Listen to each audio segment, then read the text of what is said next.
Hey guys, tonight we're squeezing into our finest togas, lighting a candle that smells faintly of olive oil and regret, and time-traveling to the land of marble columns, runaway senators, and laws so strange you'd swear they were written during a wine-fueled staff meeting. Ancient Rome. Tonight is all about the bizarre, bewildering, and occasionally bathhouse-scented world of Roman laws, the rules that made sure you didn't marry your cousin, sneeze during a sacrifice, or accidentally throw your toga into the aqueduct. But before we file any petitions or bribe a magistrate, take a second to like the video and subscribe. But only if you actually enjoy this sort of thing. Drop a comment to tell me where you're listening from and what absurd modern law annoys you the most.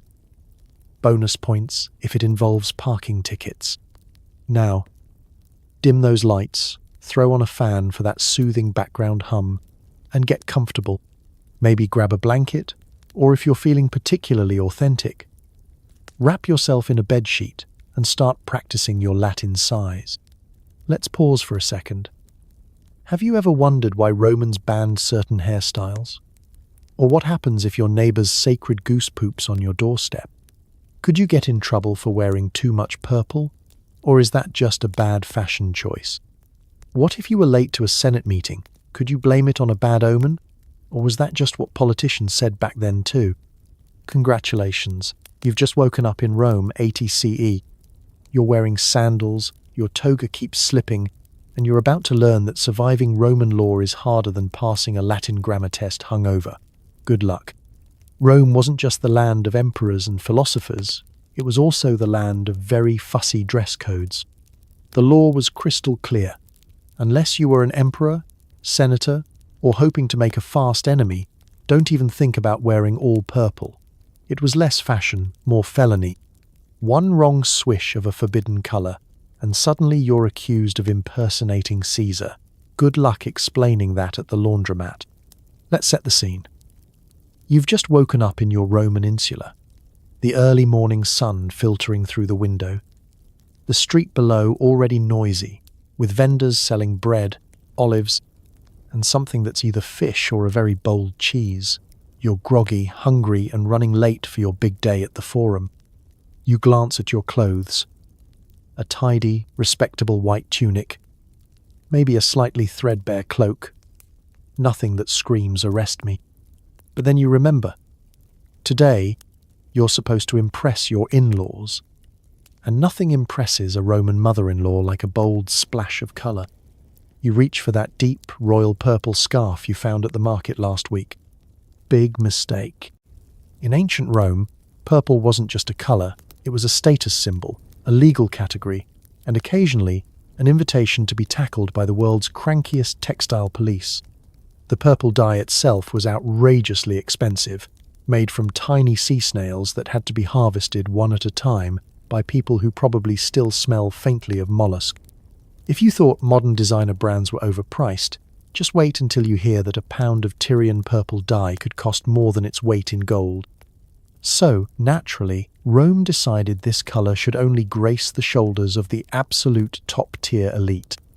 Wearing purple when you shouldn't was basically the Roman version of showing up to a wedding in a white dress, if of course the bride had the power to have you exiled for life.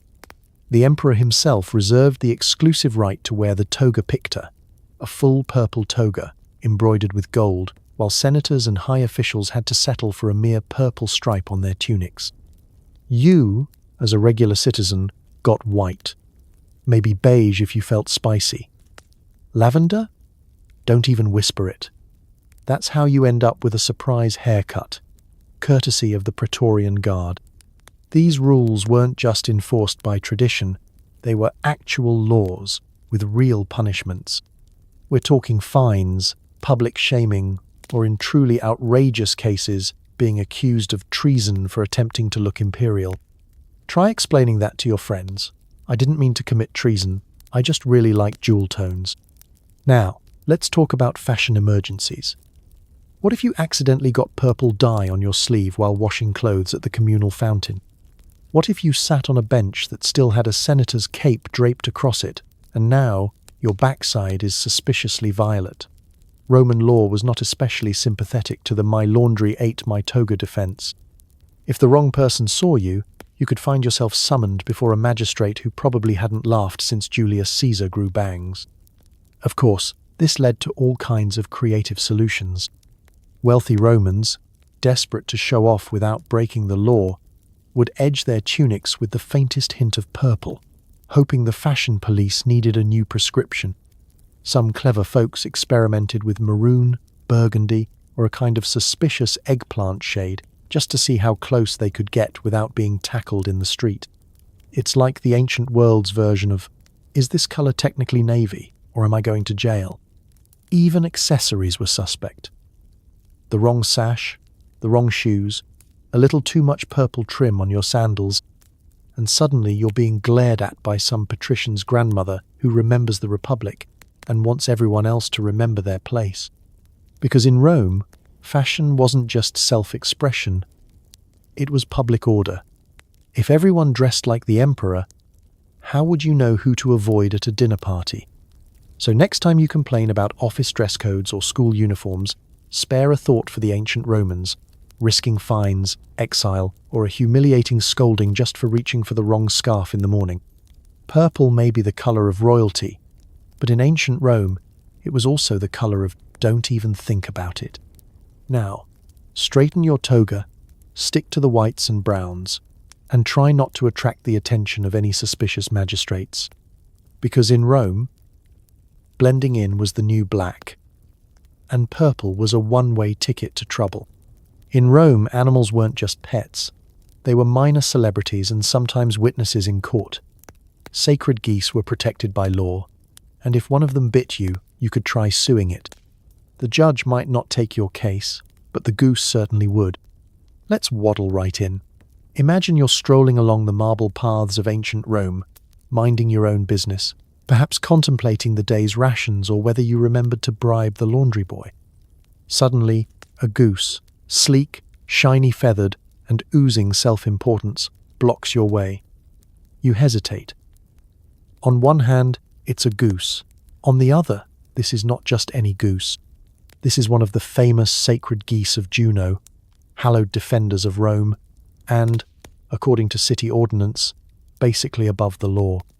The geese weren't just protected for their looks.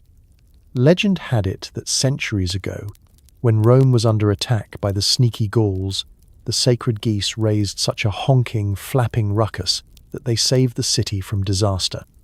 In return, Romans granted them a sort of feathery diplomatic immunity. The laws were clear. No harming, harassing, or even mildly inconveniencing these birds. They ate better than most senators, lived in their own goose condos on the Capitoline Hill, and had a full-time staff of priests and caretakers. Basically, if you were reincarnated as a sacred goose, congratulations, you just hit the ancient Roman jackpot. Now, let's say you do get bitten. Geese, as we all know, are not subtle. Their beaks are weapons. If a sacred goose decided your sandal looked a bit too Republican, it might give you a peck worthy of legal drama. So you march off to the nearest magistrate, limping, clutching your dignity, and demand justice. The Roman legal system was surprisingly thorough, but it wasn't exactly ready for versus goose cases. While a human might face a fine or be forced to make amends for biting a senator, the goose's fate depended on its holy status. If it was one of Juno's chosen, your best hope was a pat on the head and maybe a polite suggestion to avoid goose-heavy areas in future. But geese weren't just above prosecution, they were sometimes actual witnesses. Picture this, an official ceremony on the Capitoline Hill. Priests and politicians gather, nervously glancing at the sacred flock. If the geese seem calm, it's a good omen. If the geese start honking and flapping, everyone reconsiders their travel plans. Yes, public policy was sometimes determined by the mood of a flock of birds. Try explaining that at your next staff meeting. Why did we cancel the merger? The goose hissed. It's out of our hands. The laws protecting sacred animals didn't stop at geese. Certain dogs, cows, even chickens had roles in religious rituals and were granted special legal status. Killing or injuring a sacred animal was a crime with real consequences, fines, banishment, or a lifetime of being that guy who offended the gods. And in a city where every unlucky sneeze was a possible curse, you didn't want to tempt fate by disrespecting an animal with a direct line to divine customer service. There were, of course, some Roman citizens who tried to bend the rules. Maybe your neighbour's goose wandered into your vegetable patch and trashed your turnips. Could you sue for damages? Technically, yes, if you were willing to face a court that might side with the bird. More often, people settled these disputes quietly, with bribes, sacrifices, or long, exasperated prayers for fewer geese in their next life. Let's not forget the social status of these birds. Being a sacred goose in Rome meant free room and board, fame, and the power to halt government business with a single honk. Meanwhile, your average citizen toiled away, dodging fines for purple sashes and bad omens, while a fat, pampered goose strutted by, untouchable. So the next time you see a bird strutting around like it owns the place, remember, in ancient Rome it just might have. And if you ever feel powerless in the face of bureaucracy or office politics, think of those Romans, living under the laws of men, gods, and occasionally a very well-connected goose. Honk if you need a lawyer. Romans took public hygiene seriously, mostly because their neighbours could sue them for blocking a public drain or polluting a bathhouse. You'd better aim carefully when dumping out your chamber pot, or risk being hauled before the world's crankiest sanitation inspectors. Let's take a moment to imagine your average morning in ancient Rome. The city wakes to the gentle sounds of street vendors, clattering chariots, and the occasional expletive shouted from a communal latrine. You, blurry-eyed, head for the facilities. There's no such thing as privacy here. Your restroom is a long stone bench with multiple holes, a sort of group project in getting to know your neighbours. The only divider is the level of eye contact you're willing to risk. And don't forget your sponge on a stick, the ancient answer to toilet paper, waiting its turn in the public vinegar bucket. But hygiene in Rome wasn't just about the communal bathroom experience. The city ran on a network of rules so specific you could probably be fined for sneezing too close to the main aqueduct. The Romans were obsessed with water. They built miles of aqueducts to bring fresh water into the city, boasting about their engineering prowess almost as much as they complained about the price of fish. These aqueducts supplied drinking water, fountains, and, most importantly, the famous Roman baths, giant social clubs with hot and cold pools, steam rooms, and strict rules about what you could and could not do in the water. Here's where it gets truly Roman. If you blocked, damaged, or, heaven forbid, tried to tap into an aqueduct without permission, the law would come crashing down on you faster than a collapsed sewer grate. Aqua crimes were serious business. Diverting public water for your private garden was the sort of offence that could get you fined, shamed, or forced to listen to a speech by the city aedile about the moral duty of clean water. There were even professional inspectors who checked the aqueducts for tampering. Imagine the world's grumpiest plumbers, but with legal authority and absolutely no patience for creative plumbing solutions. And let's not forget the bathhouses. You might think of them as relaxing spas, but for Romans the baths were more like a combination of gym, coffee shop, and local gossip hub. Hygiene was important, but so was reputation. Polluting a bathhouse was a punishable offence, whether it meant tracking in too much dirt, spitting in the pool, or, worst of all, relieving yourself in the water. If you think public pools are bad today, imagine one heated by the collective body heat of 24 senators and half the local pottery guild. If you got caught doing something unsanitary, you weren't just ejected, you were publicly shamed. Romans took a dim view of anyone who didn't play by the unspoken, and often extremely spoken, rules of the bath. But the true battlefield of Roman sanitation was the city's drains and sewers. The Cloaca Maxima, Rome's great sewer, was a marvel of engineering and a constant source of legal drama. Each household was responsible for keeping their drains clear. If your rubbish blocked the public sewer, your neighbours could sue. If you poured anything especially nasty down the drain, say, leftover fish guts, or the remains of a particularly failed dinner party, the resulting smell was grounds for litigation. Yes, in Rome, smell-based lawsuits were a thing. The city even had an official smell officer, whose job it was to investigate complaints and, presumably, develop an immunity to horror. And then there were the chamber pots. At the end of the day, every Roman household needed to dispose of its night soil. You couldn't just hurl it into the street and call it a day. Well, you could, but if it splashed on a passerby or landed in the wrong place, expect a knock at the door from an angry neighbor or a city official wielding a legal scroll and a strong sense of indignation. Repeated offenses could result in fines or even public humiliation. If you think modern city councils are strict, just remember, in Rome, there were actual laws about how far from your window you could toss your chamber pot, and failure to aim carefully was a matter for the courts. So next time you grumble about a blocked drain or an overzealous health inspector, spare a thought for the Romans, battling plumbing problems with only vinegar, buckets, and the constant threat of being sued for splash damage. Cleanliness may have been next to godliness, but in Rome it was mostly next to litigation. And whatever you do, aim carefully. The city is watching. Think modern refunds are tough? In Rome, if you didn't like the gladiator show or the bread was too stale, you might just file a complaint, provided you could write in Latin and didn't mind angry lions as witnesses. Let's put yourself in the scene. It's a sticky summer afternoon in Rome. You've scraped together your last few denarii for a ticket to the Colosseum. You've snagged a hunk of bread from the vendor at the gate. And you're wedged between two very enthusiastic cabbage farmers who apparently bathe in garlic. The emperor's in a mood to entertain the masses, so you're promised a spectacle. Gladiators, wild beasts, maybe even a mock sea battle if you're lucky. You take a bite of your bread. Crunchy, yes, but maybe a bit too crunchy. Possibly fossilized. As the trumpets blare, you start to wonder, what if the show doesn't deliver? Welcome to the world of Roman entertainment law, a realm where disappointment could, in theory, turn into litigation.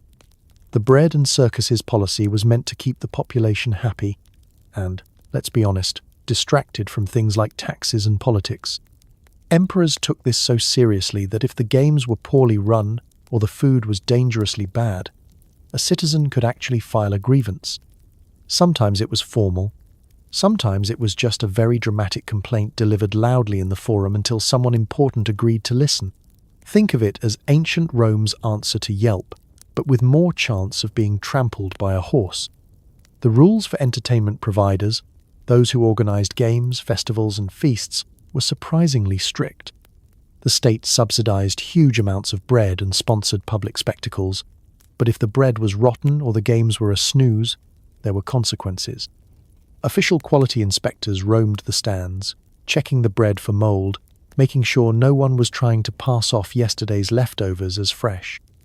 If the entertainment was subpar, if, say, the promised lions looked suspiciously like angry dogs with manes tied on, the organizer could be fined or publicly shamed.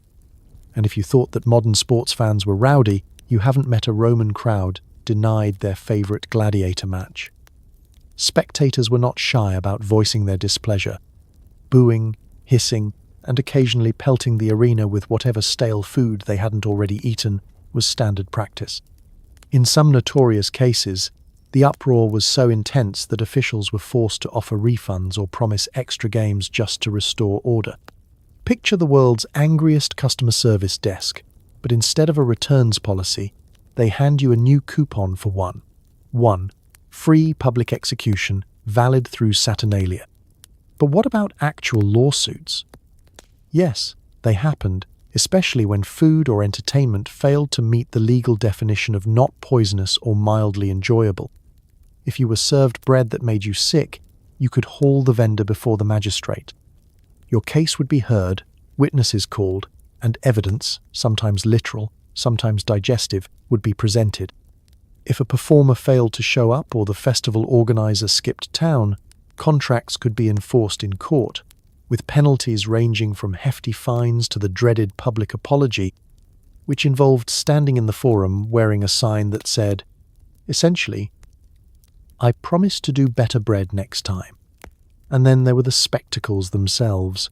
If a gladiator was found to be cheating, say using a dull blade or sneaking in extra armor, the crowd could demand an investigation. This was less about justice and more about keeping the games exciting, but it was technically under the law. Even the animals could cause controversy. If the lions refused to cooperate, or the elephants just wandered off mid-battle, angry fans sometimes claimed they'd been robbed of their entertainment and asked for the next best thing, a replacement event or a little extra bread to soothe the disappointment. It all comes back to the Roman obsession with law and order, even when it involved stale bread and surly circus animals. So the next time you leave a 1-star review for bad popcorn at the movies, remember, at least you don't have to argue your case in front of a magistrate and a dozen irate, garlic-scented gladiator fans. In Rome, a bad show was never just forgotten, it was litigated. And you can bet that somewhere, an annoyed lion is still waiting for its day in court. In ancient Rome, I saw a bad omen was the ultimate get-out-of-jury duty card. There were laws about which days you could conduct business, which birds were allowed to cross your path, and how many sneezes were suspicious. If you thought your boss accepted the dog ate my homework, wait till you hear about the augur said no. Let's picture you as a mid-level Roman bureaucrat. You're scheduled to appear in court this morning, maybe as a witness, maybe as the defendant in a very awkward lawsuit about a goat that isn't even yours. The problem? You just spotted a raven perched on your doorstep, glaring with the kind of intensity that suggests it knows how today's verdict will go. Do you risk it? Of course not. You march straight to the magistrate and explain with utter sincerity that the cosmos has spoken. No legal proceedings for you today. It might sound ridiculous, but in Rome, celestial scheduling conflicts were officially recognized by law. The augurs, those high-ranking birdwatchers with impressive togas and very flexible calendars, had the power to cancel meetings, postpone trials, or declare the entire day off because a chicken sneezed at the wrong moment. This wasn't just superstition. It was a legal system built on omens, portents, and the general feeling that the gods had a direct line to the city's to-do list. Want to start a war? Consult the sacred chickens. Need to hold an election? Make sure the omens are clear, or your new consul might be forced to step down before finishing his first speech. Whole sessions of the Senate were delayed because someone claimed to hear thunder or because a sheep looked at a senator in a funny way. It was history's most elaborate excuse generator, and everyone from generals to street vendors took full advantage. And there were rules. Not just any bird or sneeze would do. There were official lists. Crows and owls were ominous. Doves and eagles were usually good, unless they were seen flying backward, in which case, please postpone your wedding. The augurs kept meticulous records, and there were actual penalties for faking an omen or bribing someone to say they saw a lizard in the wrong direction. Yes, there were legal consequences for omen fraud, which is something your insurance probably doesn't cover. Perhaps you're wondering if Romans really took all this seriously. The answer is yes, sometimes to comic extremes. There are stories of entire elections being thrown out because of a wayward pigeon.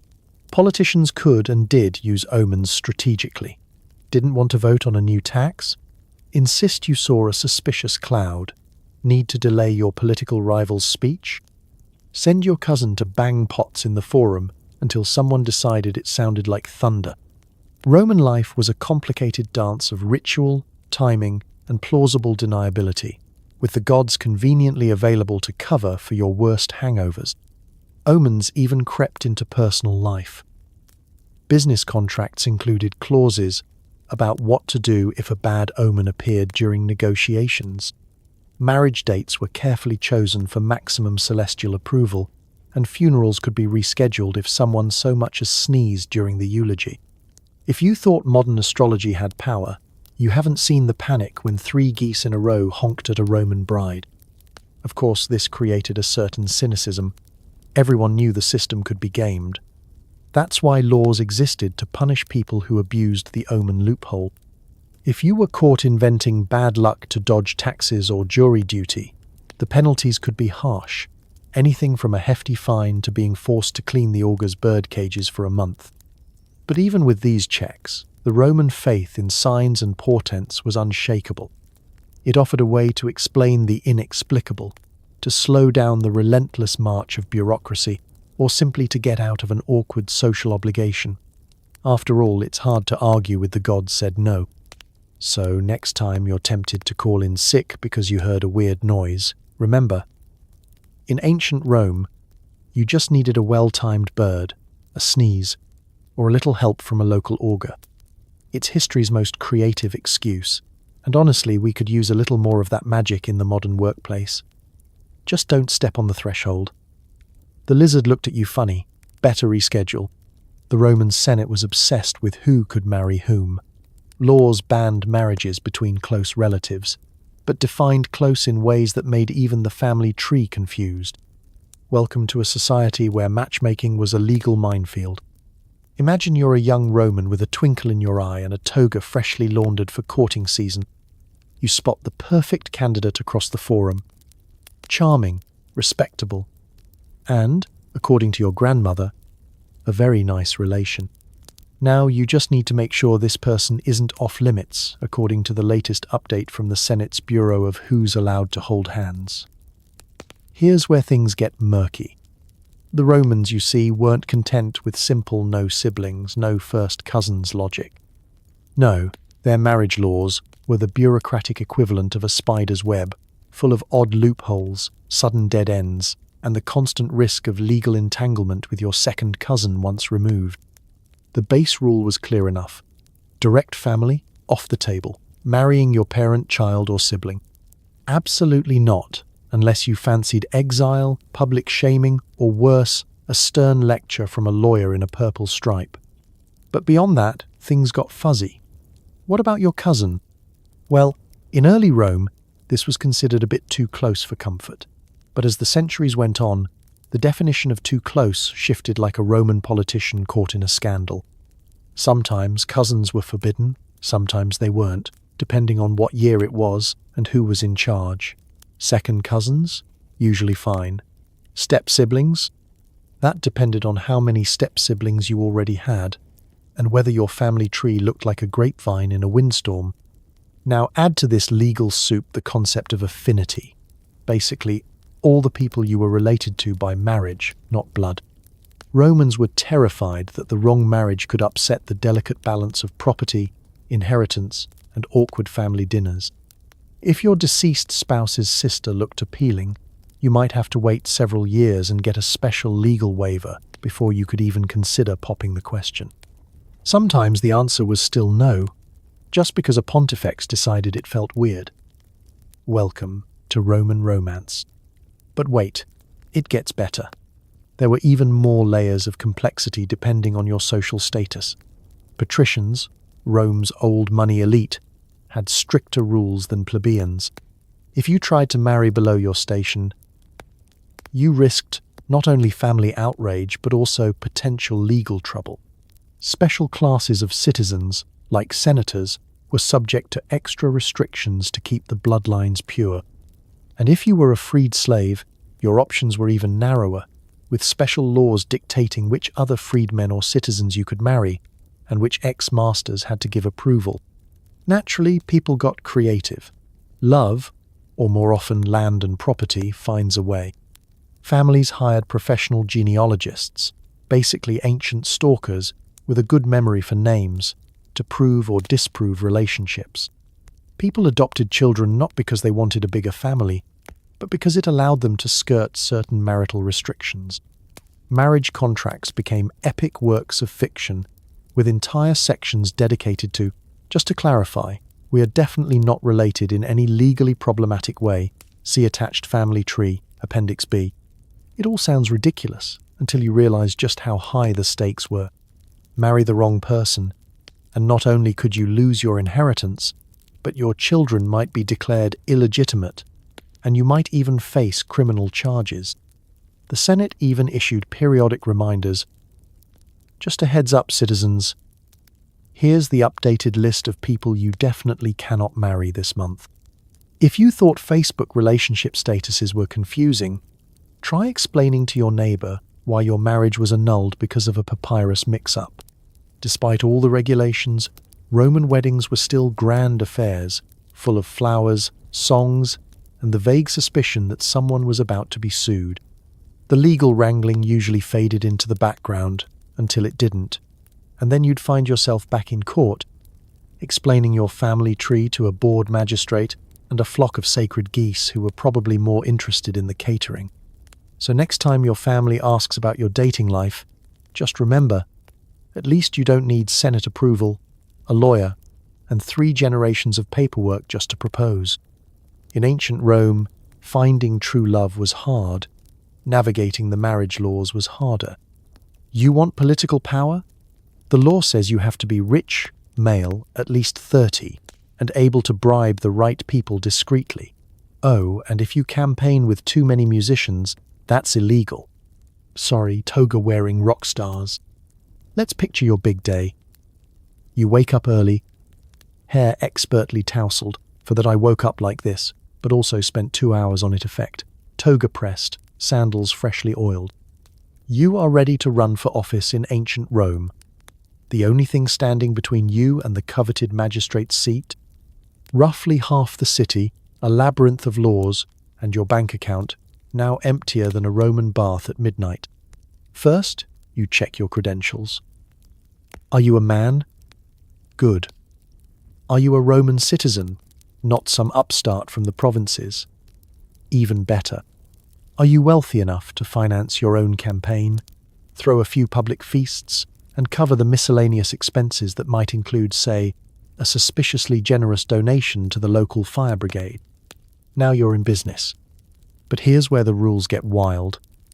Roman law loved order, at least, on paper. If you wanted to run for office, you had to work your way up the cursus honorum, the official ladder of political jobs. No skipping ahead. You started at the bottom as a quaestor, basically chief accountant with extra paperwork. And if you didn't mess up the city's finances or accidentally start a riot, you could work your way up to praetor. Then finally, consul. Each rung came with its own set of laws, bribes, and opportunities for public humiliation. The campaign itself was part popularity contest, part marathon, part ancient reality show. You'd strut through the forum in a dazzling white toga, a fashion statement so bright it screamed, "Notice me. I'm both honest and have access to laundry soap." But don't get too flashy. Roman campaign finance laws made it illegal to be too extra. Offering voters free bread, hiring parades of musicians, or promising them front row seats at the next gladiator match was considered bribery. Give away too many roasted chickens, and you might win the people's hearts but lose your campaign to a lawsuit faster than you can say vini, vidi, vici. There were rules about the number of flutes you could hire, how many banners you could wave, and, critically, how much hospitality you could provide. Romans wanted their politicians generous, but not so generous that it started to look suspicious. Of course, politicians being politicians, everyone found creative workarounds. No, Senator, this isn't a bribe. It's just an extremely enthusiastic thank you basket full of silver coins and, coincidentally, a map to the voting booth. Your speeches mattered too.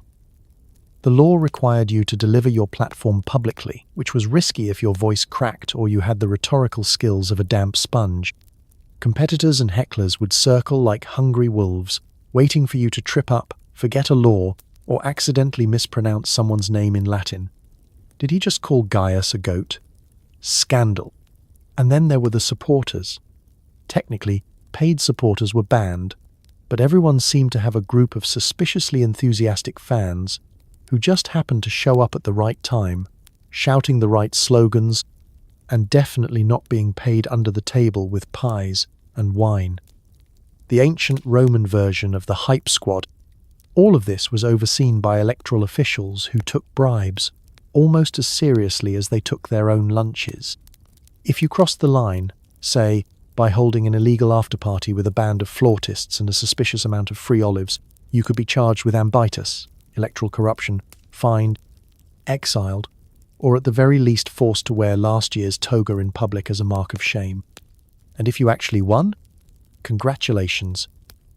Your reward, more paperwork, more angry citizens, and the growing suspicion that everyone is waiting for you to fail. Oh, and now you're expected to fund a massive public festival out of your own pocket. Turns out, in Rome, political power mostly meant you got to spend all your money, risk your reputation, and maybe, just maybe, carve your name into history. Assuming you don't end up as a cautionary tale about illegal musicians.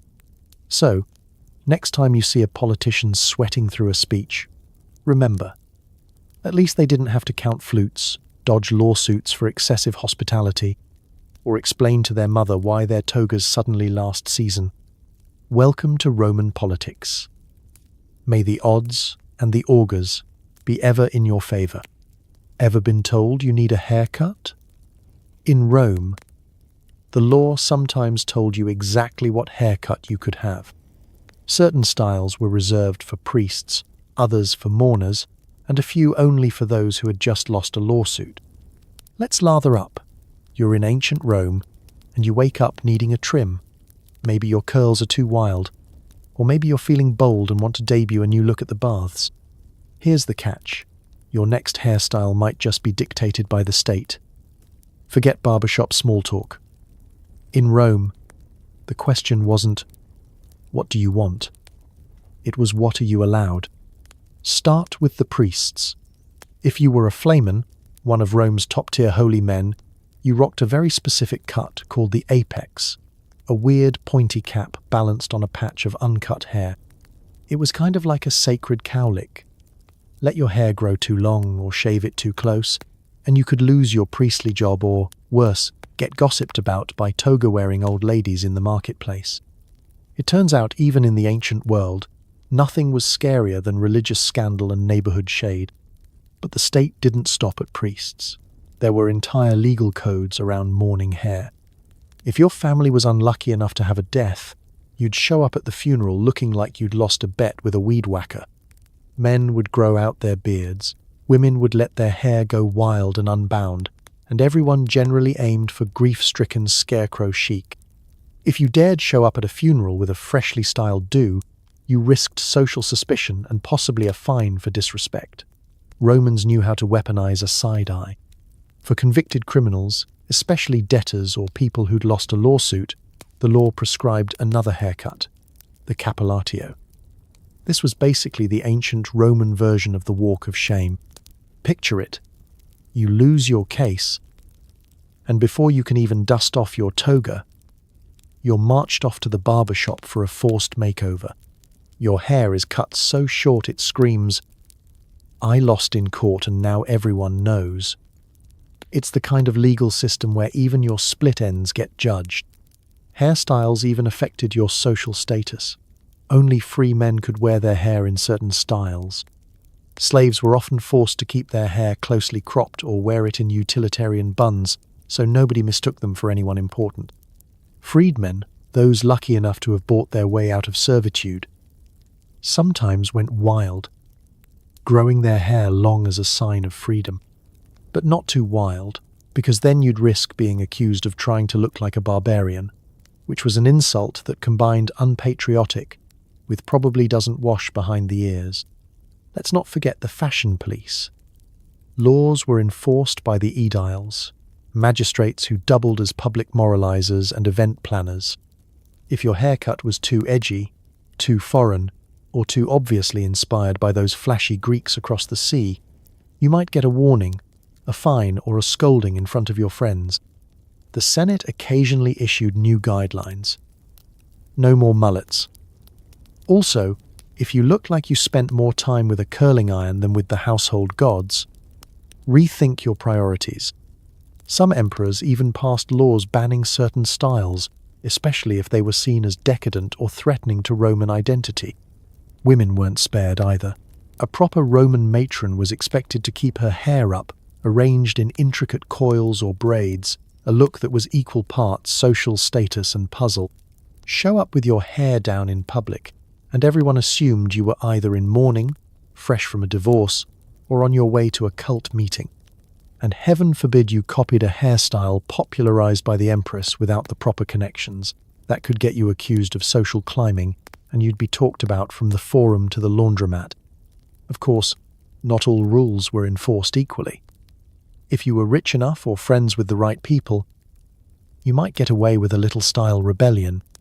But if you were just an ordinary citizen, you followed the rules or risked being known forever as that guy with the illegal bangs. So next time your barber asks, what'll it be? I'll be grateful your answer won't end up in the law books. In ancient Rome, every haircut was a statement, and sometimes a sentence. In Rome, stealing a loaf of bread could land you in a courtroom facing a very dramatic judge, and, sometimes, the bread itself as evidence.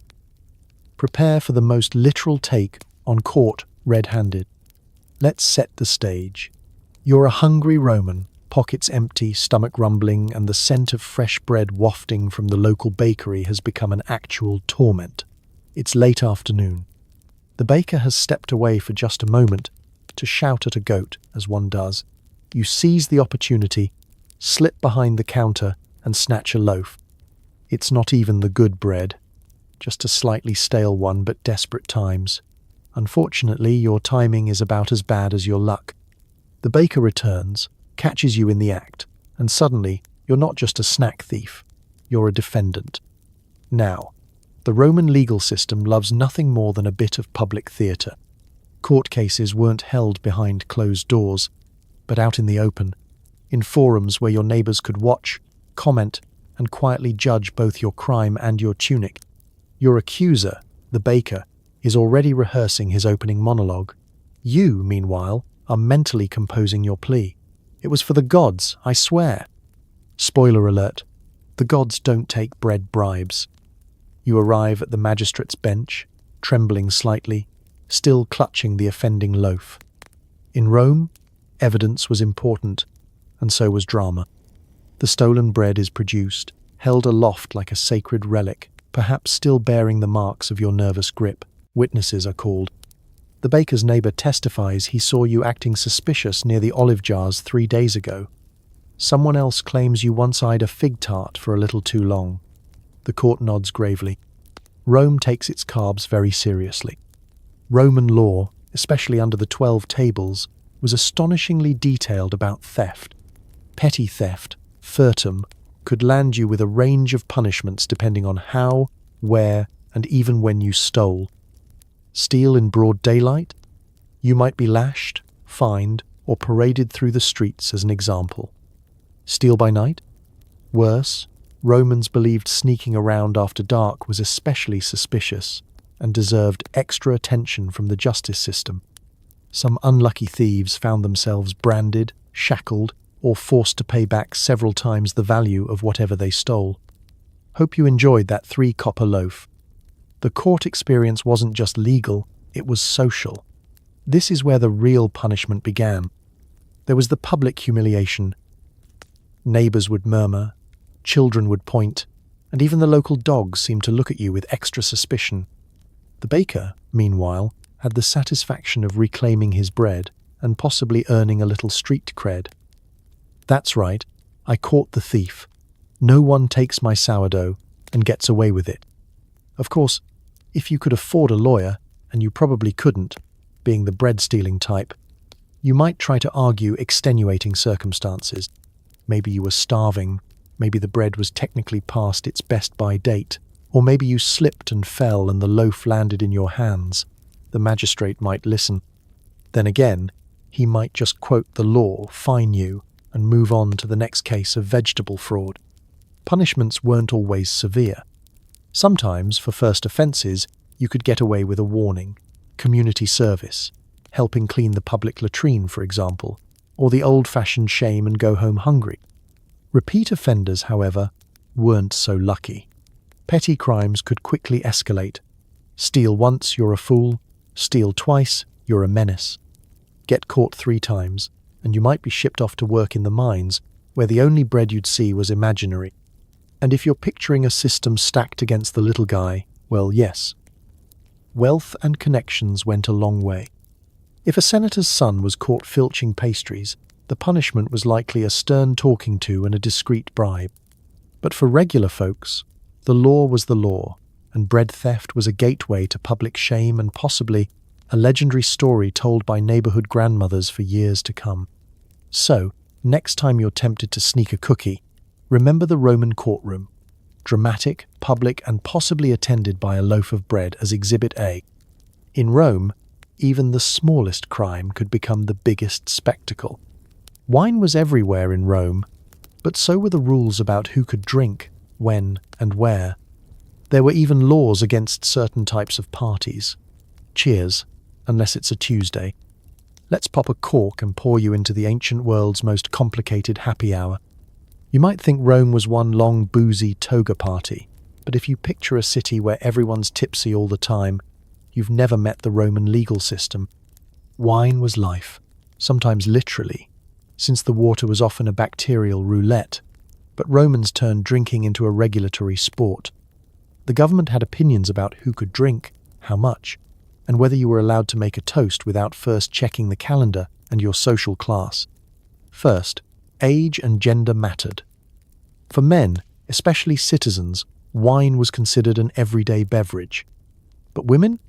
Well, that's where things get sticky. In early Rome, respectable women were strictly forbidden to drink wine. The reasons were a mix of moral concern and men trying to control things, as usual. A wife caught sneaking a sip of the grape could be divorced on the spot, or worse, punished by her own family. There are even records of husbands using a wine kiss, an elaborate smooch, just to check if their wife had been tippling on the sly. Next time you complain about your partner checking your phone, remember, at least they're not breathalyzing you Roman style.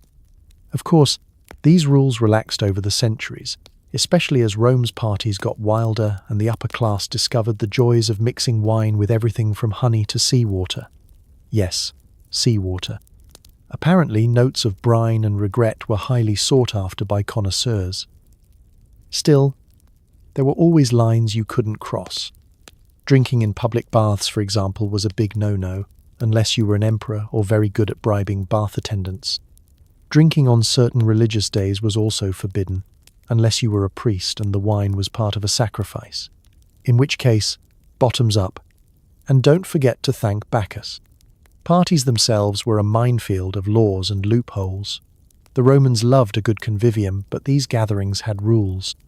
You couldn't serve more than a certain amount of wine per guest, and public drunkenness could land you in court for disturbing the peace. If your party got out of hand, too many dancers, too much music, or someone's uncle singing bawdy songs about Jupiter, you might be fined for hosting an unlawful assembly. Worse, you could be accused of conspiracy if your private banquet looked suspiciously like a political meeting. All it took was one nosy neighbor or a jealous rival, and suddenly your humble wine night was Roman tabloid fodder. Even the quality of wine was policed. Vineyards could be fined for watering down their product or selling bad batches to unsuspecting citizens. Counterfeit wine was a genuine scandal. This vintage tastes like it was made last week. If you were caught passing off cheap plonk as the good stuff, the penalty could range from a fine to having your tavern shut down, and nobody wanted to be that person, especially in a city that judged you by your grape selection. Wine also had ceremonial rules. At official banquets, every toast had to follow protocol, first to the gods, then to the emperor, and finally to the assembled guests. Skip the order, and you might offend someone powerful enough to ruin your social calendar for months.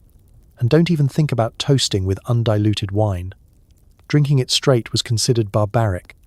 Real Romans mixed their wine with water, adjusting the ratio depending on whether they wanted to seem sophisticated or just forgot how math works after the second cup. Perhaps the most impressive feat. Navigating Roman wine law while already tipsy, remembering whether it's an acceptable day, whether you're the right gender, and whether your party is lawful is hard enough sober. After 3 rounds of Falernian, you're just hoping not to end up in court explaining to a stone-faced magistrate why your dog is wearing a laurel wreath and the neighbour's peacock is passed out in your atrium. So next time you pour a glass, raise it to Roman ingenuity, where wine was more than a drink, it was a legal balancing act. Just be glad you don't have to check with the Senate before your next toast. Cheers. Unless it's a Tuesday.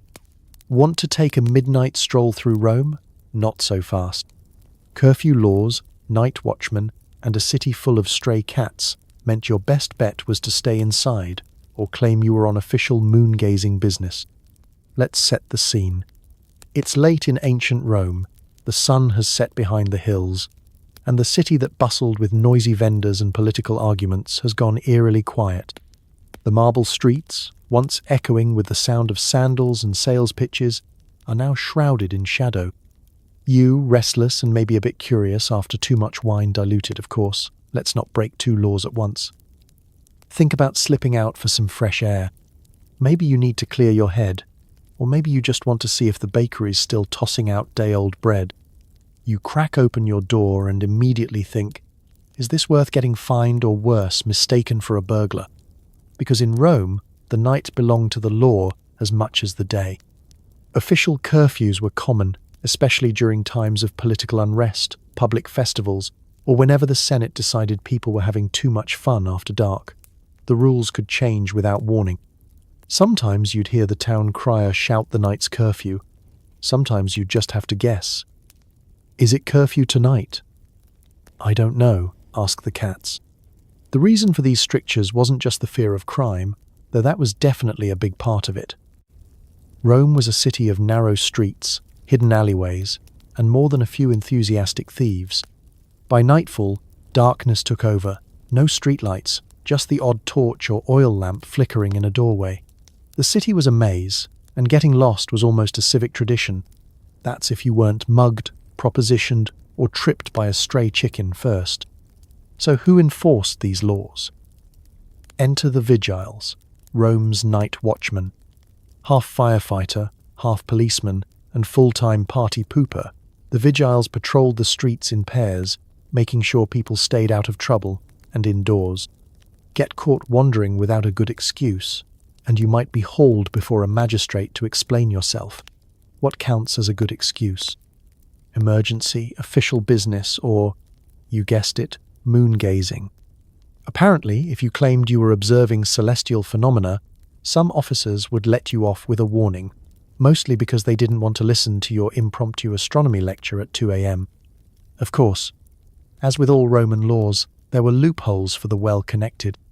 If you were a senator, priest, or just outrageously rich, you could bribe your way past most curfews or hire someone to escort you home with a lantern and an official-looking scroll. The rest of us mere mortals kept our adventures to the daylight hours, or risked running into Rome's less friendly nightlife, both human and animal. The laws extended beyond just staying home. Loud noises were forbidden too. No singing, arguing, or dragging carts through the streets after dark.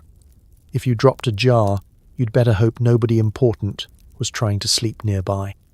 And then there was the matter of public order. Open fires were strictly regulated at night, partly to prevent the city from burning down, partly to keep suspicious gatherings to a minimum. Nothing says illegal meeting like a group of toga wearers huddled around a fire at midnight. And let's not forget the animals. While stray cats and dogs had free rein, other creatures were tightly controlled. Bringing livestock through the streets at night was a definite no. Unless you enjoyed spontaneous visits from the vigiles and their questions about why this goat is out past curfew, most Romans just kept their doors barred, their lamps low, and their bedtime stories short. So the next time you get the urge to take a nighttime stroll, remember the city's unofficial motto, when in Rome, don't. Instead, enjoy the peace and quiet of home. Let the cats handle the night patrol, and tell yourself you're just being responsible. After all, in a city where the laws never sleep, you probably shouldn't either. Roman courtrooms had strict rules. No shouting, no hats, and definitely no giggling while the praetor was pontificating. Break the rules and you might be fined, or worse, forced to listen to a philosopher. Let's take you into the hallowed halls of Roman justice. You stand beneath the marble columns of the Forum, clutching your legal scroll, trying desperately to look like someone who hasn't spent the morning picking olive pits out of their sandals. The air is tense with anticipation. On one side, the accused, on the other, the aggrieved baker, neighbour, or goose owner. In the middle stands the praetor, a judge with a face carved from granite and a hairstyle that hasn't changed since the Republic. Before proceedings even begin, the rules are laid out like a warning label on a bottle of ancient cough syrup. First rule: no shouting. This is not a fish market or a gladiator arena. If you get too passionate, if you raise your voice to make your point, you might find yourself on the wrong end of a praetor's glare. The Romans valued dignity in their courts, so if your argument includes interpretive dance, emotional sobbing, or a sudden wrestling match over Exhibit A, expect a quick reprimand and a fine for disorderly toga. Second, absolutely no hats. Rome took hats very seriously. The only headwear allowed in the court was, naturally, the laurel wreath for the victorious lawyer, or the cone of shame for anyone who confused the judge with their old Latin teacher. Leave your helmet at the door. Court is about serious debate, not cosplay. And then there's laughter. The ancient Roman legal system was deadly serious about its own seriousness. Court was not the place for snickering, giggling, or, heaven forbid, actual laughter. If your opponent's argument was so ridiculous you couldn't help but snort, you'd better hope the praetor was in a charitable mood. Otherwise, you'd be invited to contemplate your actions in the company of a philosopher, perhaps the only punishment guaranteed to make you regret all your life choices. Listening to a lecture about the meaning of justice, time, and why figs are a metaphor for personal growth could make even the toughest centurion beg for mercy.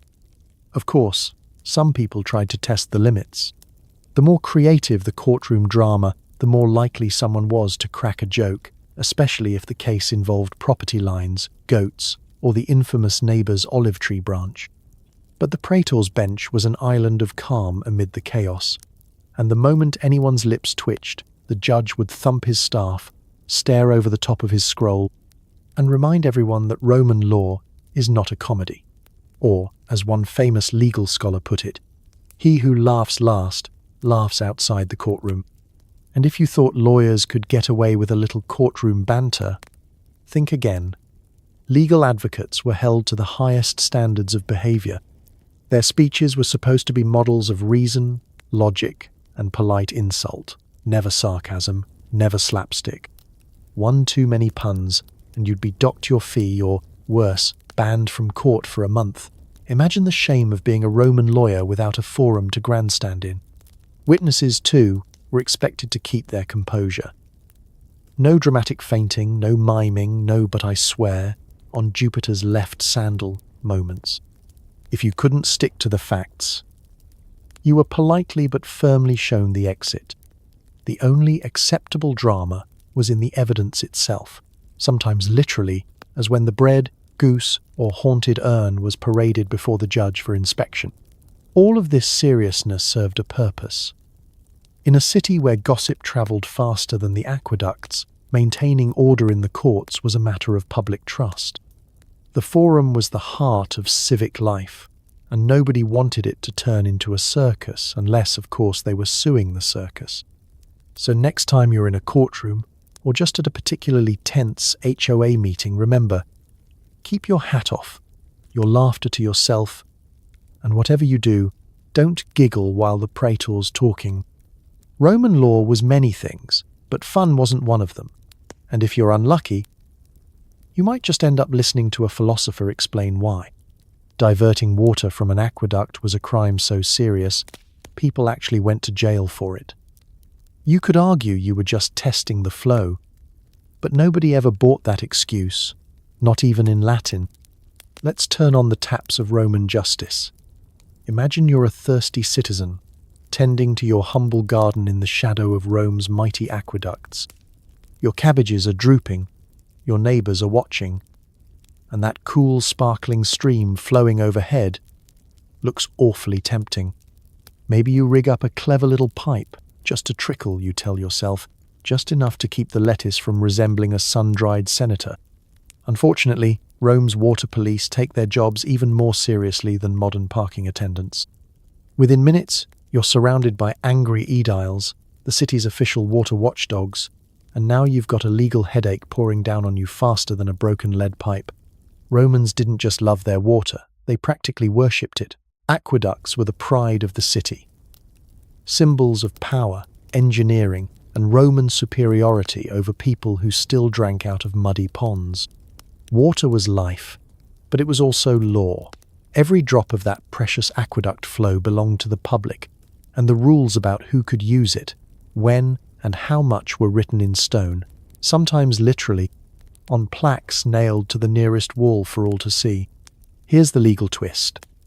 Even if you had permission to tap into the system, you were only allotted a certain amount, and it had to be drawn at a specific point, using an approved device, often a calyx, a sort of ancient Roman water meter that made sure nobody got greedy.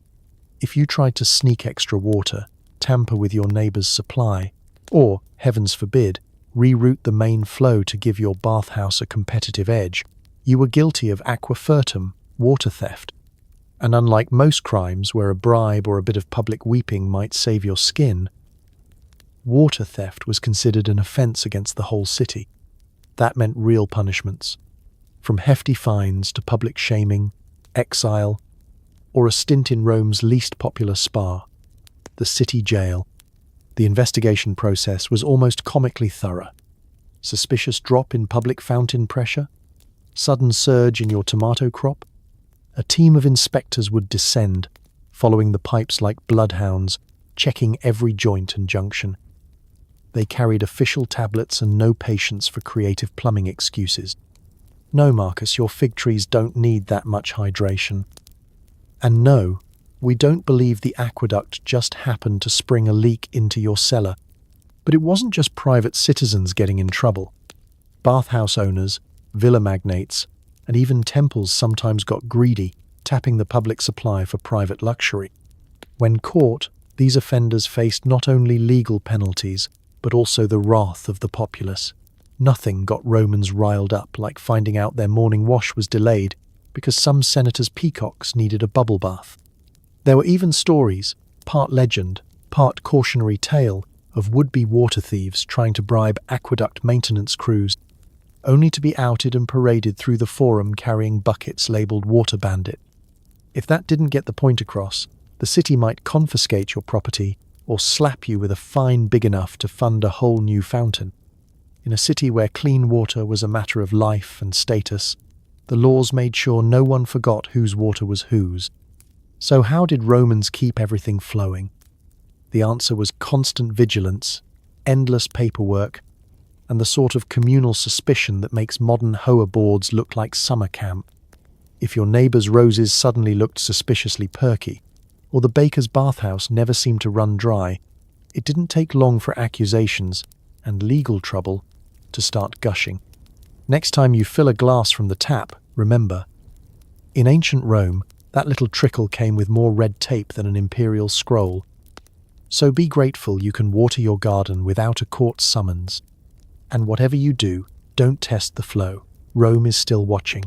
Want to throw a lavish funeral? Roman law said yes, up to a point. Exceed the allowed number of flute players or serve too much cake, and your dearly departed might not be the only one facing consequences. Let's dim the lamps and set the scene. Your beloved great-uncle, known for his dramatic toga and questionable sense of humour, has shuffled off to the Elysian fields. Naturally, you want to honour him with a send-off worthy of a minor emperor, torches blazing, mourners wailing, a feast that would put Bacchus to shame. But wait, before you hire the city's finest caterer and a small army of flute players, you'll want to review the law. In Rome, even funerals came with a strict set of guidelines, enforced with all the joy and flexibility of a tax inspector at Saturnalia. The Romans loved a good spectacle, and funerals were no exception. But by the late Republic, things had gotten out of hand. There were funerals so lavish, so outrageously over the top, that the Senate stepped in. First, they capped the number of professional mourners you could hire. No more than a handful. lest your block be overrun by women in black shrieking loud enough to wake the ancestors. Flute players, too, were limited by law. Apparently, one person's soulful tribute was another person's noise complaint, and the neighbors didn't care how tragic your uncle's demise was if they couldn't sleep through the night. There were rules about food, too. You could serve cake, sure, but not in quantities that would bankrupt the estate or lure half the city into pretending they were old friends of the deceased. If you ignored these limits, the penalties were real: fines, public scolding, or even a reduction in your family's standing. Imagine being known for years as the family who overcaked at Grandpa's funeral. The guest list came with restrictions as well. The Senate, ever worried about social unrest, kept a close eye on gatherings. If your funeral started to look less like a solemn farewell and more like a political rally, expect a visit from a city official. Bringing too many friends? Suspicious. Bringing famous actors, gladiators, or anyone known for starting riots? Absolutely forbidden. Even the route your funeral procession took through the city was regulated. Stray too far from the prescribed path, block too many streets, and you'd soon find your grieving party at odds with the law. And don't even think about building an oversized tomb. There were limits on how tall and fancy you could make your family's final resting place. Monument envy was real, but so were zoning laws. If you tried to sneak in an extra statue or a slightly larger obelisk, you might have to tear it down, pay a fine, or endure decades of side-eye from your less ambitious neighbors. The law was designed to prevent social climbing from extending beyond the grave. In Rome, equality was a work in progress, but at least in the cemetery, everyone was supposed to rest on the same level. Of course, creative Romans found ways around these restrictions. A small bribe here, a discreet deal with the local musicians' guild there, and suddenly your uncle's funeral included a surprise choir and a cake shaped like the Colosseum. But woe to those who got caught. Word spread fast in a city obsessed with gossip, and you might find yourself the talk of the forum for all the wrong reasons. Despite all these restrictions, Roman funerals remained grand, emotional affairs. The laws couldn't regulate every tear or every heartfelt eulogy. Families still gathered to share stories, honor the dead, and, once the legal requirements were met, maybe slip the mourners a little extra wine on the side. So next time you attend a subdued memorial, be thankful no one's counting the flute players or measuring the cake slices. In ancient Rome, even the dead had to mind the rules. And in the afterlife, the only thing stricter than the law was your reputation. If your donkey trampled someone's cabbage, or your slave knocked over a statue, Roman law made sure you paid. Welcome to the ancient world's most passive-aggressive neighbor disputes. Let's put you in the sandals of a typical Roman homeowner. You're minding your own business, perhaps tending to your modest vegetable patch or supervising your slave as he struggles to balance a basket of amphorae. Suddenly, chaos. Your donkey, spooked by a passing parade of flute players, who are probably still angry about being limited at funerals, bolts directly into your neighbor's meticulously arranged rows of cabbage. The carnage is impressive. Your neighbor, Gaius, emerges from his doorway with a look that suggests he's about to recite the entire 12 tables from memory, just to remind you who's legally liable for your four-legged menace. Welcome to Roman liability law. Where you break it, you buy it wasn't just a suggestion, it was a daily reality, enforced by a combination of ancient statutes and neighborly vengeance. The Romans were famously obsessed with property rights, and they wrote laws for nearly every possible scenario of domestic disaster. If your animal, servant, or even a poorly secured roof tile caused damage to someone else's stuff, you were on the hook. No, my donkey is just high-spirited defense. The law did not care if your mule was celebrating the Ides of March a little early, and the system was thorough. The Lex Aquilia, a cornerstone of Roman civil law, outlined exactly what happened if you, or your property, or anyone you were even remotely responsible for, damaged someone else's property. Smash a jar? Pay for it, usually more than it was worth. Knock over a statue of the household gods? Expect a hefty bill and a possible reputation as that clumsy neighbor. If your slave tripped and accidentally set fire to your neighbor's fence, congratulations, you've just earned yourself a lawsuit and an awkward chat at the next block party. Let's not forget produce. Gardens were sacred in Rome, and nothing started a war faster than trampled vegetables. If your goat wandered in and devoured someone's prize lettuce, you owed compensation, sometimes double or triple the value if the act was especially brazen. Gaius is now measuring each flattened cabbage with the care of a tax collector, while you mentally calculate how many sesterces this is going to set you back. But what about accidents?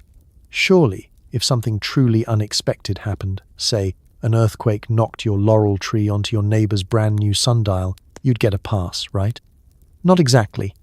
Roman law distinguished between acts of nature, which were reluctantly forgiven, and acts of negligence, which were not. If you failed to maintain your property, say by leaving that laurel tree precariously balanced all season, then nature's little shove became your legal problem. Disputes often played out with maximum drama. Forget polite conversations over the fence. In Rome, you'd march down to the local magistrate and present your case in public. Evidence would be displayed. The offending donkey, the crushed cabbages, even the sad remains of the statue's head. Witnesses would testify about how long the goat had been eyeing the lettuce. You might even have to parade your remorse through the streets, which did wonders for public shaming and neighborhood unity. And the system was remarkably even-handed. Wealth didn't always win, though it certainly helped if you could afford a slick-talking advocate. Ordinary citizens had the same legal standing as the wealthy elite, at least in theory. But the threat of social ridicule often kept people honest. No one wanted to be known as the neighbor who refused to pay up after their donkey's rampage. So, next time your dog digs up the neighbor's petunias, be grateful you're not expected to recite the local civil code or stand trial with the entire gardening club as your jury. In ancient Rome, liability was a full-time occupation, and cabbage-related grudges could last for generations. Roman slavery came with a legal system so intricate it makes modern tax law look simple. Slaves had rules, freedmen had rules, and everyone else had to keep track of the paperwork, or else. Let's open the scroll on one of the most complicated aspects of Roman daily life. The endless tangle of who was free, who wasn't, and what that meant at every dinner party, census, and tax season. You, a regular Roman, are supposed to know the status of everyone in your orbit. Is your neighbor's cook a freedman or a slave? Is your uncle's secretary secretly running a side business with the family seal? One wrong assumption, and suddenly you're up to your neck in lawsuits, gossip, and possibly an angry visit from a city official with a wax tablet and a headache. Let's start with the basics. In Rome, slaves were not just property. They were an entire subclass, woven into the fabric of everyday life. Slaves could be bought, sold, inherited, or even used to pay off debts. But unlike a set of fine silver, slaves could, with a bit of luck and some good behavior, earn their freedom. Some were freed by generous owners. Others managed to save enough peculium, a little stash of personal money, to buy their own liberty. Once freed, these new freedmen entered the weirdest legal limbo of all, technically citizens, but never quite equal to those born free. It's the social equivalent of being allowed in the VIP section, but only if you promise to keep your toga clean and don't ask for extra olives. And the paperwork. Oh, the paperwork. Every act of manumission, setting a slave free, had to be recorded by a magistrate, or, sometimes, by just announcing it at dinner in front of enough witnesses. Let it be known, Marcus is now free. Pass the bread. The newly freed person got a new name, usually a mashup of the old master's name, with a bonus extra just to keep things confusing for future genealogists. Legally, freedmen had to remain loyal to their former owners, now called patrons. This meant showing up for festivals, helping with business deals, and most importantly, never ever suing your patron unless you wanted the whole city to judge you at the baths. But the loopholes. Rome was the Olympic stadium of loopholes. Some owners tried to free their slaves in secret, to avoid taxes. Others wrote up tricky contracts that freed their slaves on paper but still kept them working as before. Slaves themselves sometimes got creative, pretending to be free, especially if they were clever enough to mimic their owner's handwriting and throw a toga party no one questioned. The authorities cracked down when they could, but with so many people changing status all the time, mistakes and shenanigans were inevitable. Life as a freedman had perks, but also restrictions. Freedmen could own property, start businesses, and, if they struck it rich, buy their own slaves, a circular twist that made Roman society dizzy. But some jobs were off-limits, no holding political office, and don't even think about running for consul. Your children, though, born after you gained freedom, would be fully free citizens. It was an upwardly mobile system, with a lot of paperwork and even more fine print. As for slaves, their legal status was more complicated than it first appeared.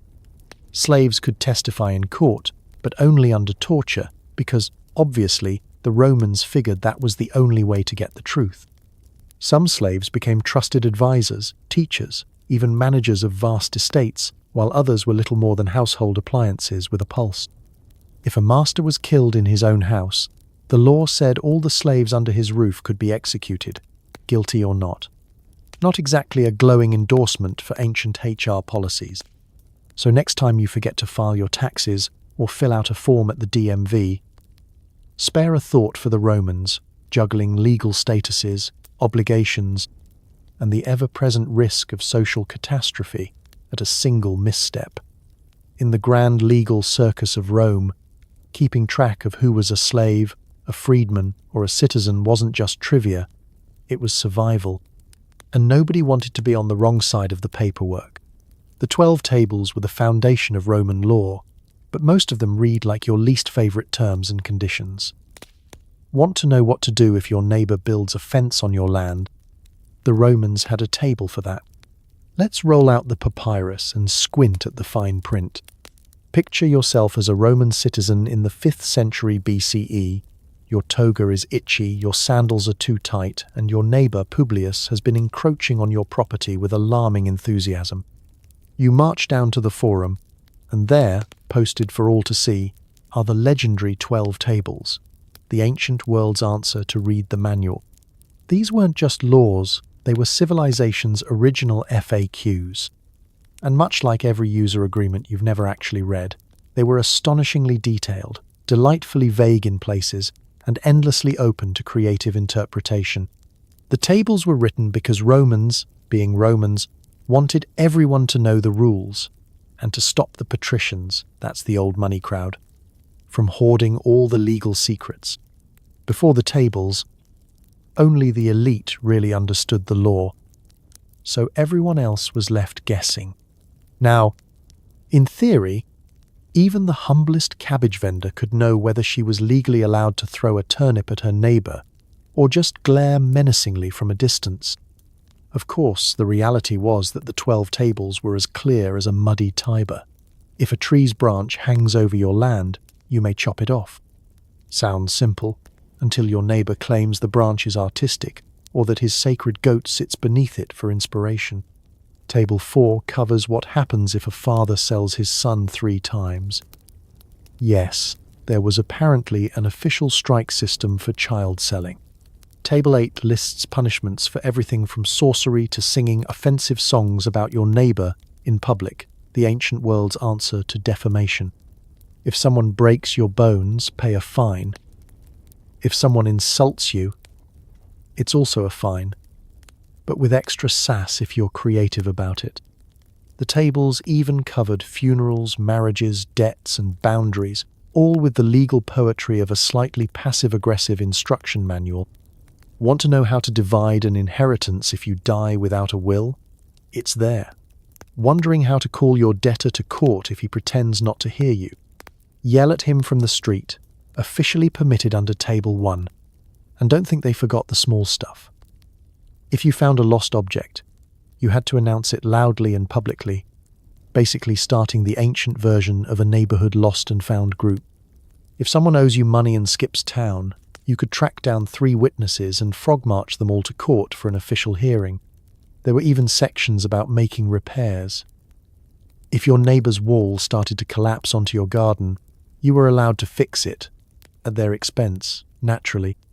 Of course, the best parts are the ones that seem almost designed for comedic effect. There were precise rules for when, where, and how to settle a legal dispute, right down to the number of days you had to show up in court, the hour you had to arrive, and the proper way to shout at each other in the forum without breaking the peace. Even weddings had rules.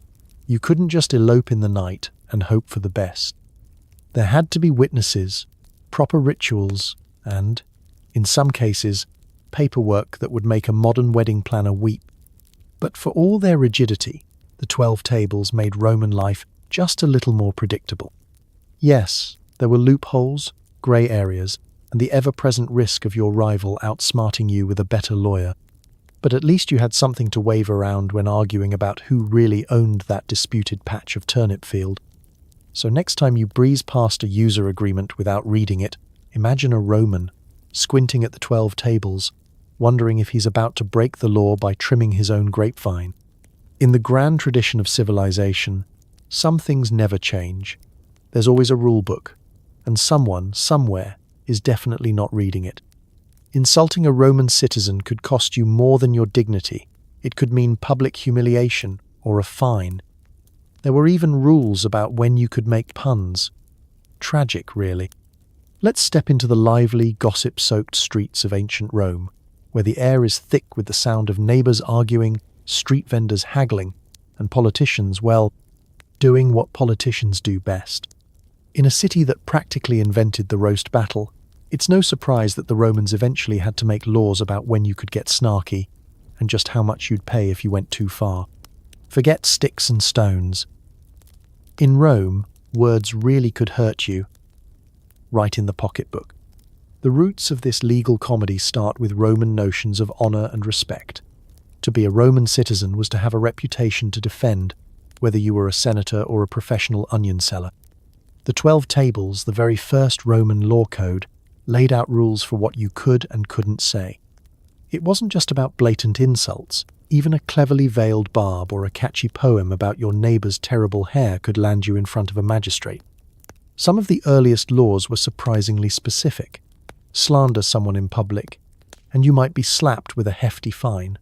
Or in especially creative cases, forced to stand in the forum and publicly apologize, possibly while wearing something embarrassing, just to make the lesson stick. If you accused someone of a crime they didn't commit or made up a song that implied the baker's wife had unusually friendly chickens, you could be fined for inuria, personal injury, but the verbal kind. But what really made the Roman legal system unique was its relationship with laughter itself. Certain jokes, puns, and forms of satire were completely off limits, especially if they involved religion, politics, or, heaven forbid, the emperor's nose. Stand-up comics, beware.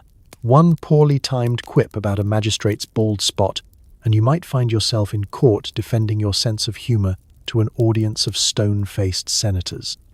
Not that Romans didn't love a good laugh, they just loved rules more.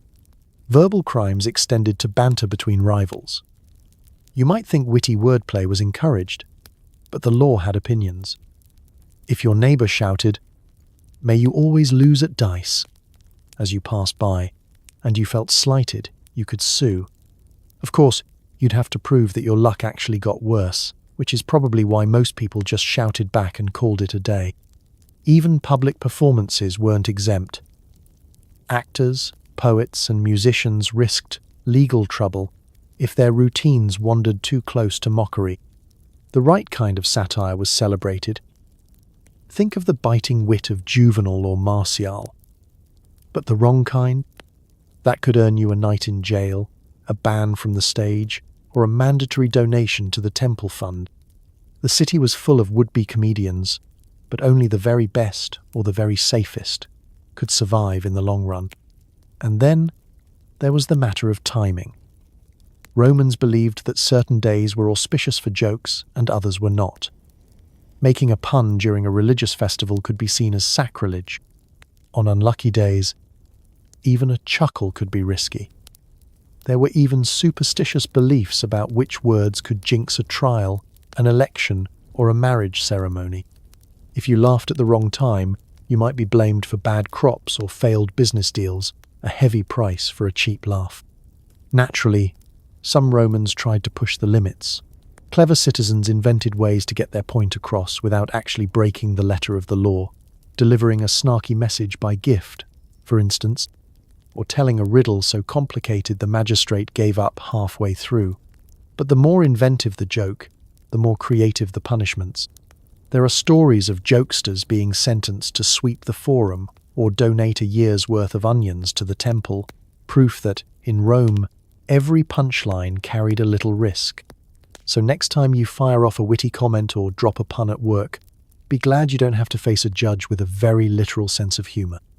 In ancient Rome, laughter was a serious business, regulated, taxed, and occasionally banned. Tragic, really. Divorce was totally legal in ancient Rome. In fact, sometimes it was practically a sport. There were rules for returning dowries, splitting the furniture, and who got to keep the household gods. Let's slip into your Roman sandals and experience a day in the life of someone whose marriage is about to get a legal reboot. Forget the cliché of "till death do us part." In Rome, it was more like "till your father-in-law insults my tunic for the last time." The Romans, in all their bureaucratic glory, took pride in being organized, even about ending relationships. Where modern divorce might be a drawn-out emotional affair, in Rome it was an occasion for formal announcements, awkward negotiations, and a sudden rush to see who could call dibs on the best wine cups. For starters, divorce didn't require a trial or an official stamp from the emperor. The laws said that if either party simply wanted out, that was enough. The famous phrase was, "Tuas, res tibi habeto," take your things and go. The wife could walk out with her dowry, her personal items, and whatever dignity she had left after years of public family drama. Husbands, meanwhile, had to return that dowry or face a lawsuit from their ex's father, who was often more terrifying than any actual lawyer. But don't think it was all neat and tidy. The moment the split was announced, the wrangling began. Who gets the good couch? What about that set of dishes inherited from Aunt Flavia? Most contentious of all. Who gets the lares and penates, the household gods? Romans believed that keeping the right little statues around the house brought luck. So this was less about faith and more about property rights with a mystical twist. Occasionally, people went so far as to share custody of their household gods, rotating them between homes on festival days. Awkward, but at least everyone stayed lucky. Then came the paperwork, because of course there was paperwork. Divorce settlements were drafted, listing every possible item down to the last cracked amphora.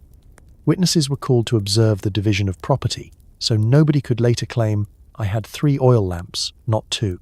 The social circle would gather, not to offer comfort, but to make sure the new boundaries were crystal clear.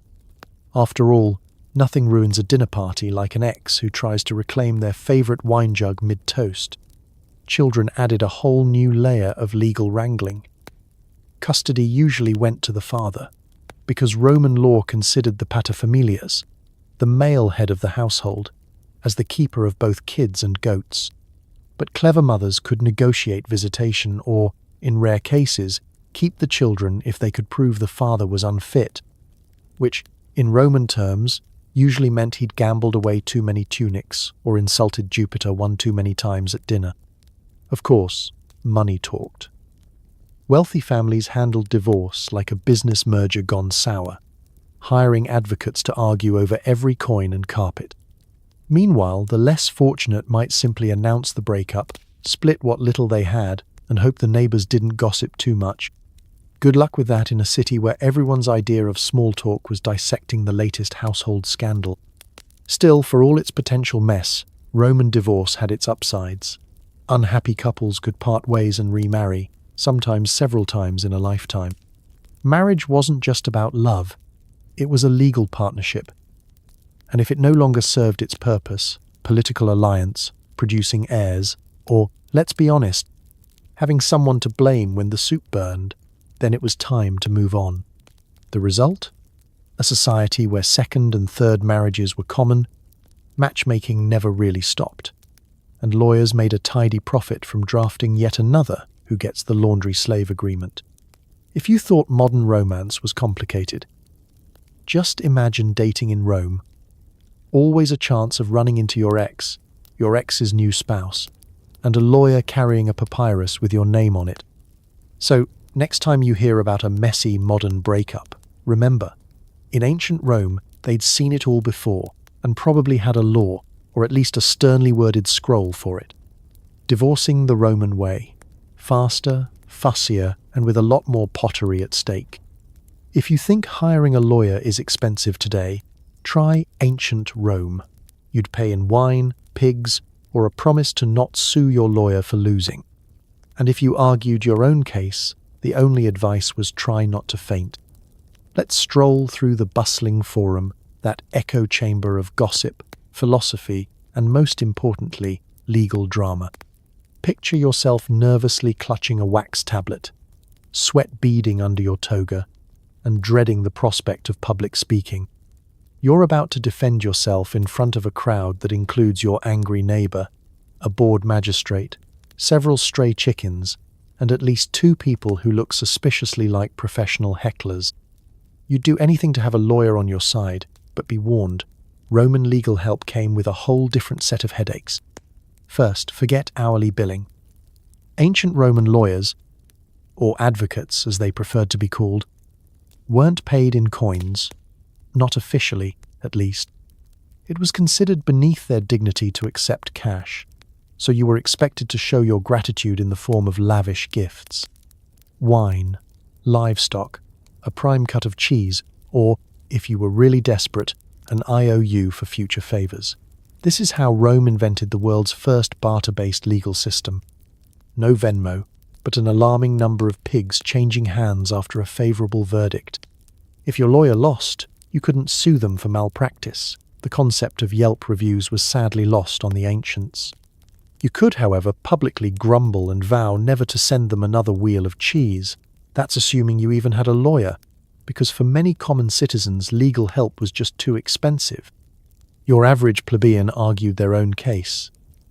And the main piece of advice floating around the forum was, if you're going to faint, do it after you've made your point. But Rome was nothing if not dramatic, and lawyers played their part. The best advocates were celebrities in their own right, known for booming voices, clever arguments, and togas so white they could blind a passing senator. Men like Cicero strutted through the forum, delivering speeches so persuasive that they became the stuff of legend. Clients flocked to them, hoping for a few minutes of rhetorical magic in exchange for some quality wine and endless flattery. If you couldn't land a star lawyer, you might try to persuade a friend or relative to speak on your behalf. There were even professional supporters, essentially rent-a-crowd hype men, who would cheer at your arguments and jeer at your opponents. The line between legal counsel and personal cheerleader was, at best, blurry. Legal arguments in Rome were part theatre, part blood sport. Lawyers and self-represented citizens alike had to contend with hecklers, nosy onlookers, and sometimes wild animals wandering into the proceedings. If you forgot your lines or stuttered, your opponent might seize the moment to mock you with a pun or a poetic insult. The magistrate presided over the chaos, alternately bored and annoyed, occasionally banging his staff for order. The system was rife with loopholes, and the best lawyers exploited every one. They'd stall cases with clever procedural moves, bring in surprise witnesses, or distract the court with impassioned speeches about patriotism, virtue, or the tragic decline of Roman morals. If all else failed, they might bribe a few minor officials to misplace your opponent's paperwork. Justice, after all, was supposed to be blind, but in Rome it occasionally just squinted and hoped for the best. Legal fees were unpredictable. You might think a good lawyer was worth their weight in gold, but in Rome, your worth was often measured in social currency. After a big win, you were expected to praise your advocate in public, invite him to dinner, or give his son a good job. This mutual back-scratching kept the whole system humming along, even if it did mean the city's best orators spent half their time at dinner parties rather than in court. So, next time you're frustrated with legal fees, remember the Romans, negotiating justice with pigs, pastries, and polite threats. If you ever have to argue your own case, just take a deep breath, stand up straight, and hope you don't faint before you reach the punchline. In Rome, the law was never simple, but it was always entertaining. Rome was famous for riots. So much so, there were entire sections of law devoted to crowd control. If you threw a turnip during a riot, you might be charged with vegetable-based mayhem. Let's drop you right into the noisy, jostling heart of ancient Rome, where public order was as precarious as a plate of olives balanced at a Senate banquet. The city pulsed with energy, chariot races, gladiator games, open-air debates, and the daily stampede for free bread and government handouts. Where there were crowds, there was chaos, and the Romans were ready with a legal counterpunch. Riots weren't just an occasional problem. They were a predictable feature of Roman life, breaking out over everything from sporting results to food shortages, corrupt officials, or the announcement that, once again, the water supply would be shut off for repairs. It didn't take much, a botched speech, a bad omen, or even a run of bad weather, and suddenly the streets were a writhing mass of citizens, slaves, vendors, and the odd goat, all shouting their grievances. Roman officials quickly realized they needed some pretty specific laws to keep the lid on. First up, curbing the crowd. Large gatherings were strictly regulated. You needed a permit to assemble a group for anything other than a religious festival or funeral. Public meetings could be dispersed at the first hint of trouble. Magistrates had the authority to order everyone home, and if you stuck around, you risked being scooped up by the lictors, those staff-wielding, serious-faced assistants to every Roman official. These weren't your friendly neighborhood cops. They were the original crowd, control squad, and they knew how to use their fasces for more than decoration. And then there was the law on weapons, broadly defined.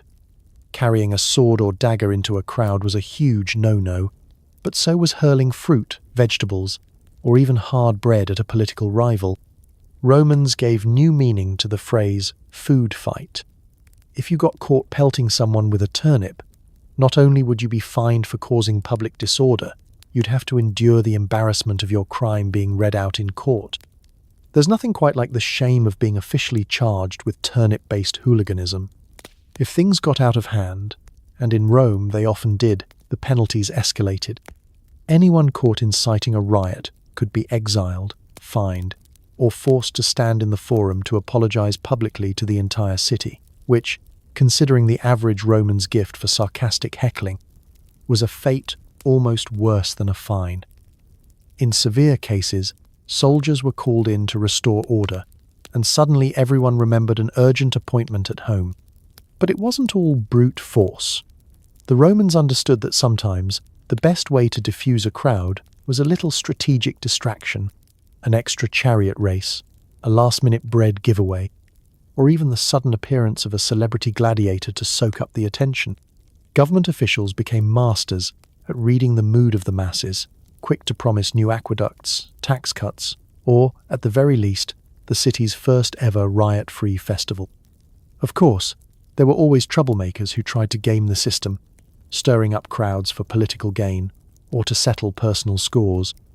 The law reserved special penalties for these rabble-rousers, who could be stripped of their citizenship, thrown in jail, or, if they were particularly persistent, sentenced to manual labor cleaning out the city's sewers. An excellent deterrent, unless you enjoyed a robust aroma. Every citizen knew the forum wasn't just for free speech. It was also a place where the rules were loud and clear. Keep the peace, or else.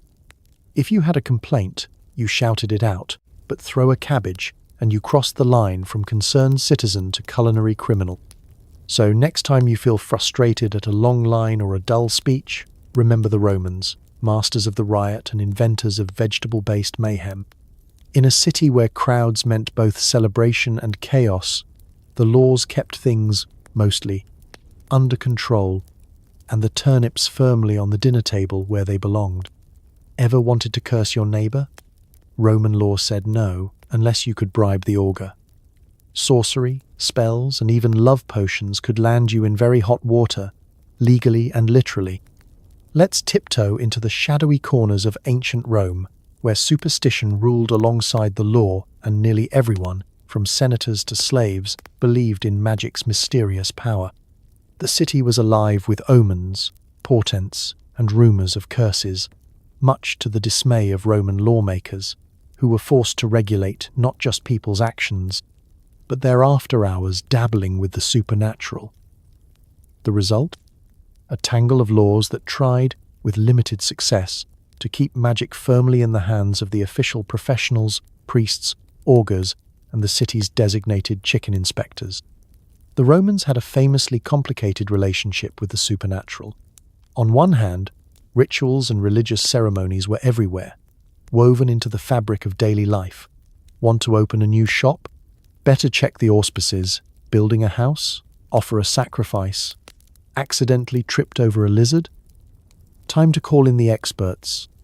On the other hand, anything that smacked of unapproved magic, especially spells cast in secret, curses written on lead tablets, or potions mixed under cover of night, was viewed as both suspicious and illegal.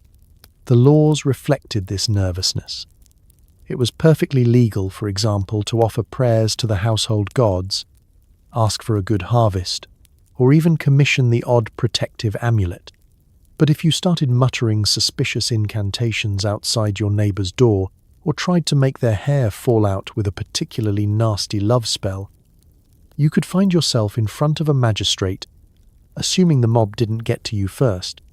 Magic was a serious crime in Rome, especially if it involved harming others, tampering with elections, or threatening the emperor.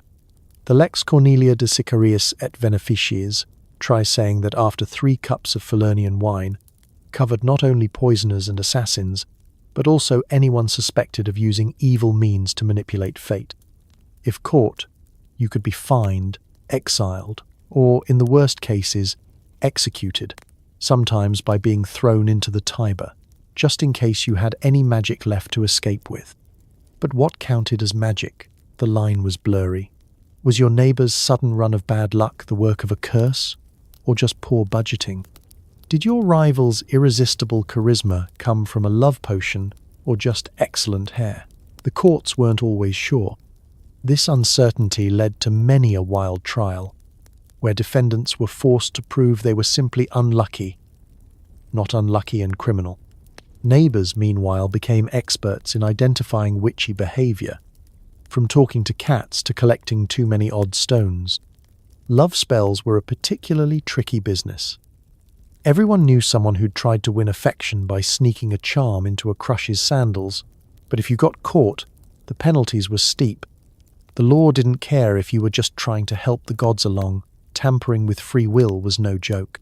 Some even resorted to hiring professional curse writers, who, for a fee, would inscribe your enemy's name on a lead tablet and bury it in a graveyard. Business was brisk, and the local augur probably saw a nice side income from curse removal services.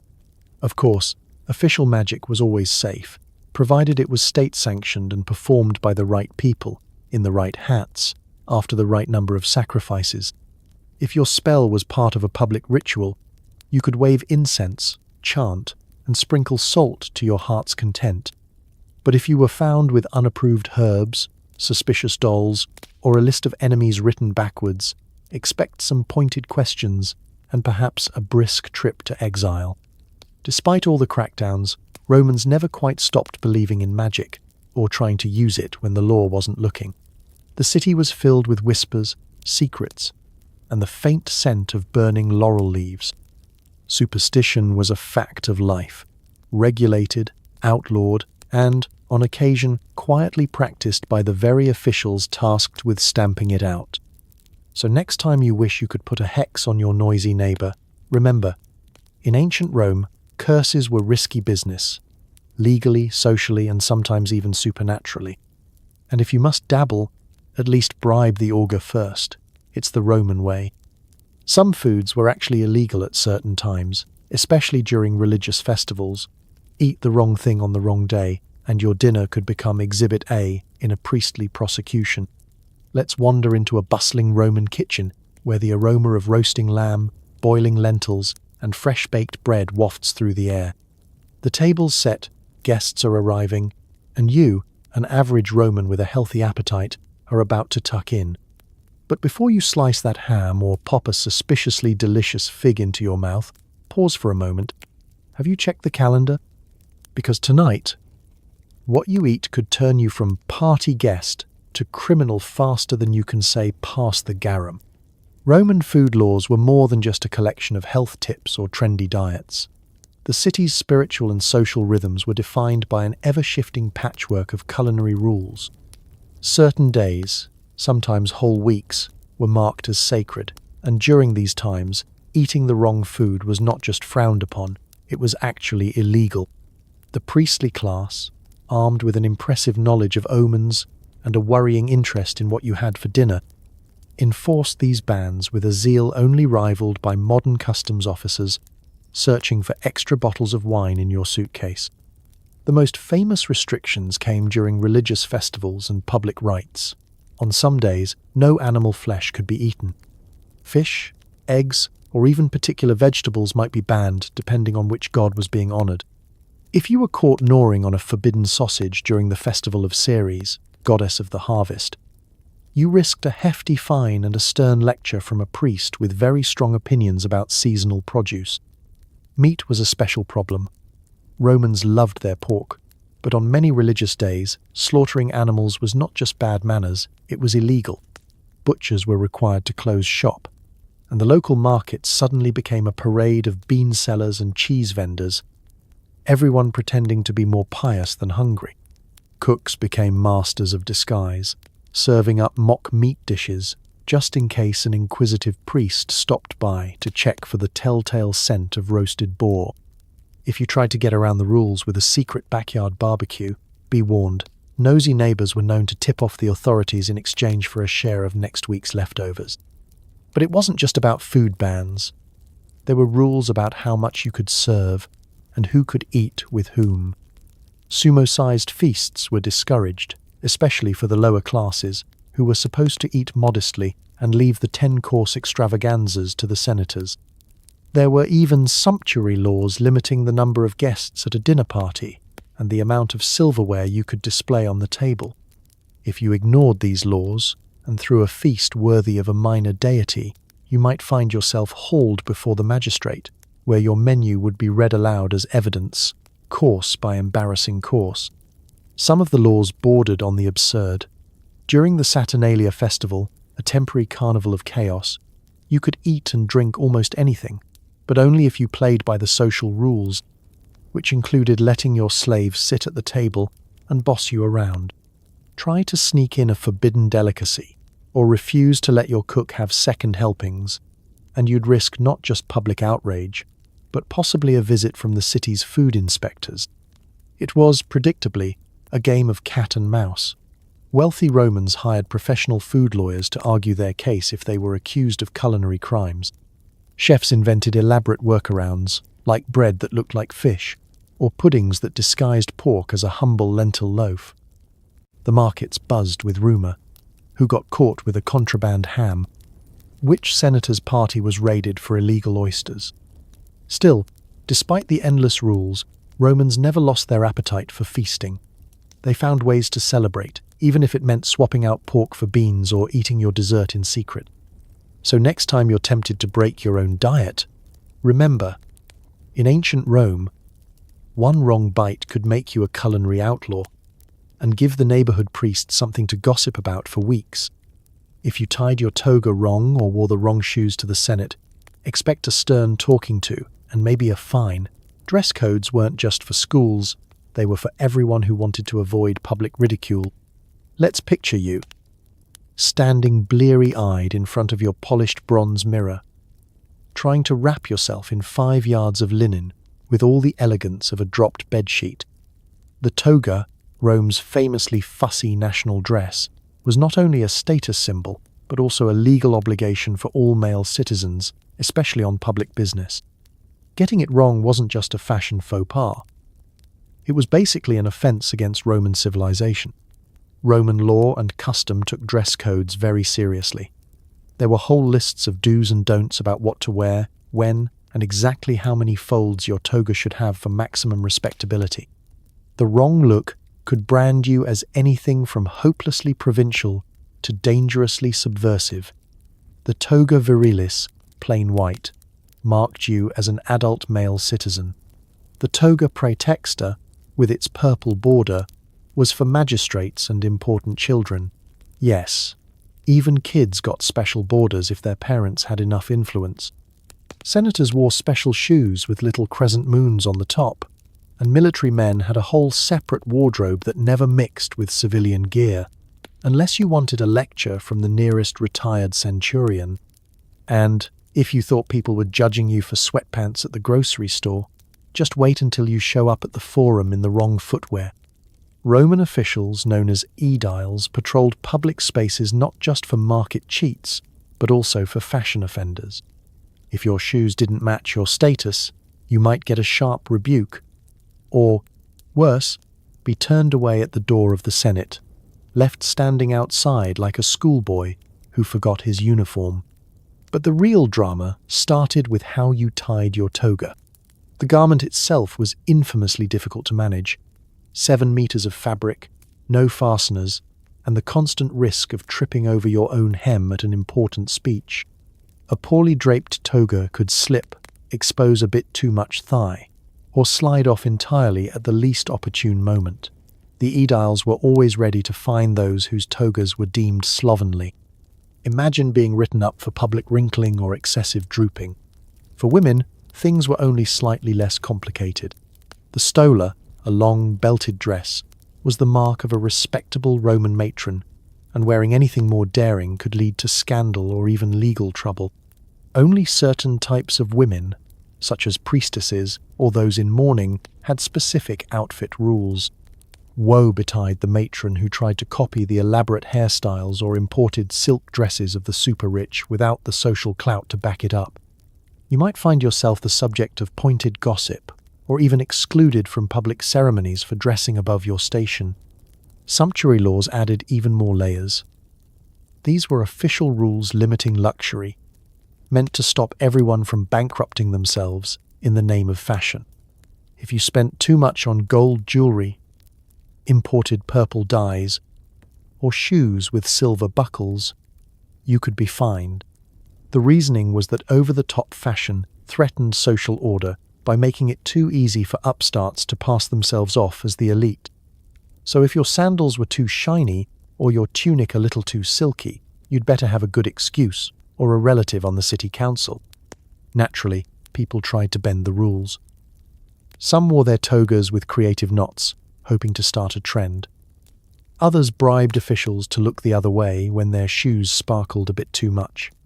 And if you absolutely had to rebel, you might claim you were observing a foreign custom, a risky move, but sometimes worth it for the sake of standing out at Saturnalia. All these rules had a point, to make sure everyone knew their place. Clothes in Rome weren't just about staying warm or showing off. They were about signaling your role, your respectability, and your loyalty to the grand and fussy project that was Roman society. So next time you complain about a dress code at work, spare a thought for your ancient Roman ancestors, battling with togas at sunrise, measuring sandal straps, and praying the aedile was in a good mood. In Rome, the real power move was just showing up properly dressed and staying that way until the end of the day. When Augustus took power, he added more laws than you could fit on a scroll. From bedroom behavior to dinner parties, imperial edicts shaped daily life and gave gossips something to whisper about. Let's roll back the clock to the age of Augustus, Rome's first emperor and one of history's great micromanagers. The man didn't just want to rule an empire. He wanted to manage every aspect of Roman life, preferably with a rule book in one hand and a sharp quill in the other. You, the humble Roman citizen, wake up each day to a city that's buzzing not just with merchants and chariots, but with new regulations, each one more creative and often more confusing than the last. Augustus didn't waste time tinkering at the edges. He wanted to reform Rome from the ground up, and that meant new laws for everyone. It started with the big stuff. The leges Juliae, a set of morality laws that tried to turn the city's famously wild nights into wholesome family evenings. Adultery? Now illegal. Marry your cousin's ex-wife? The law has a form for that, and probably a fine. Suddenly, every citizen had to keep one eye on their spouse, and another on the nearest magistrate, just in case someone was recording who was sneaking home after midnight. These laws stretched from the bedroom to the banquet hall. Augustus believed Rome's elite were getting a bit too, well, elite.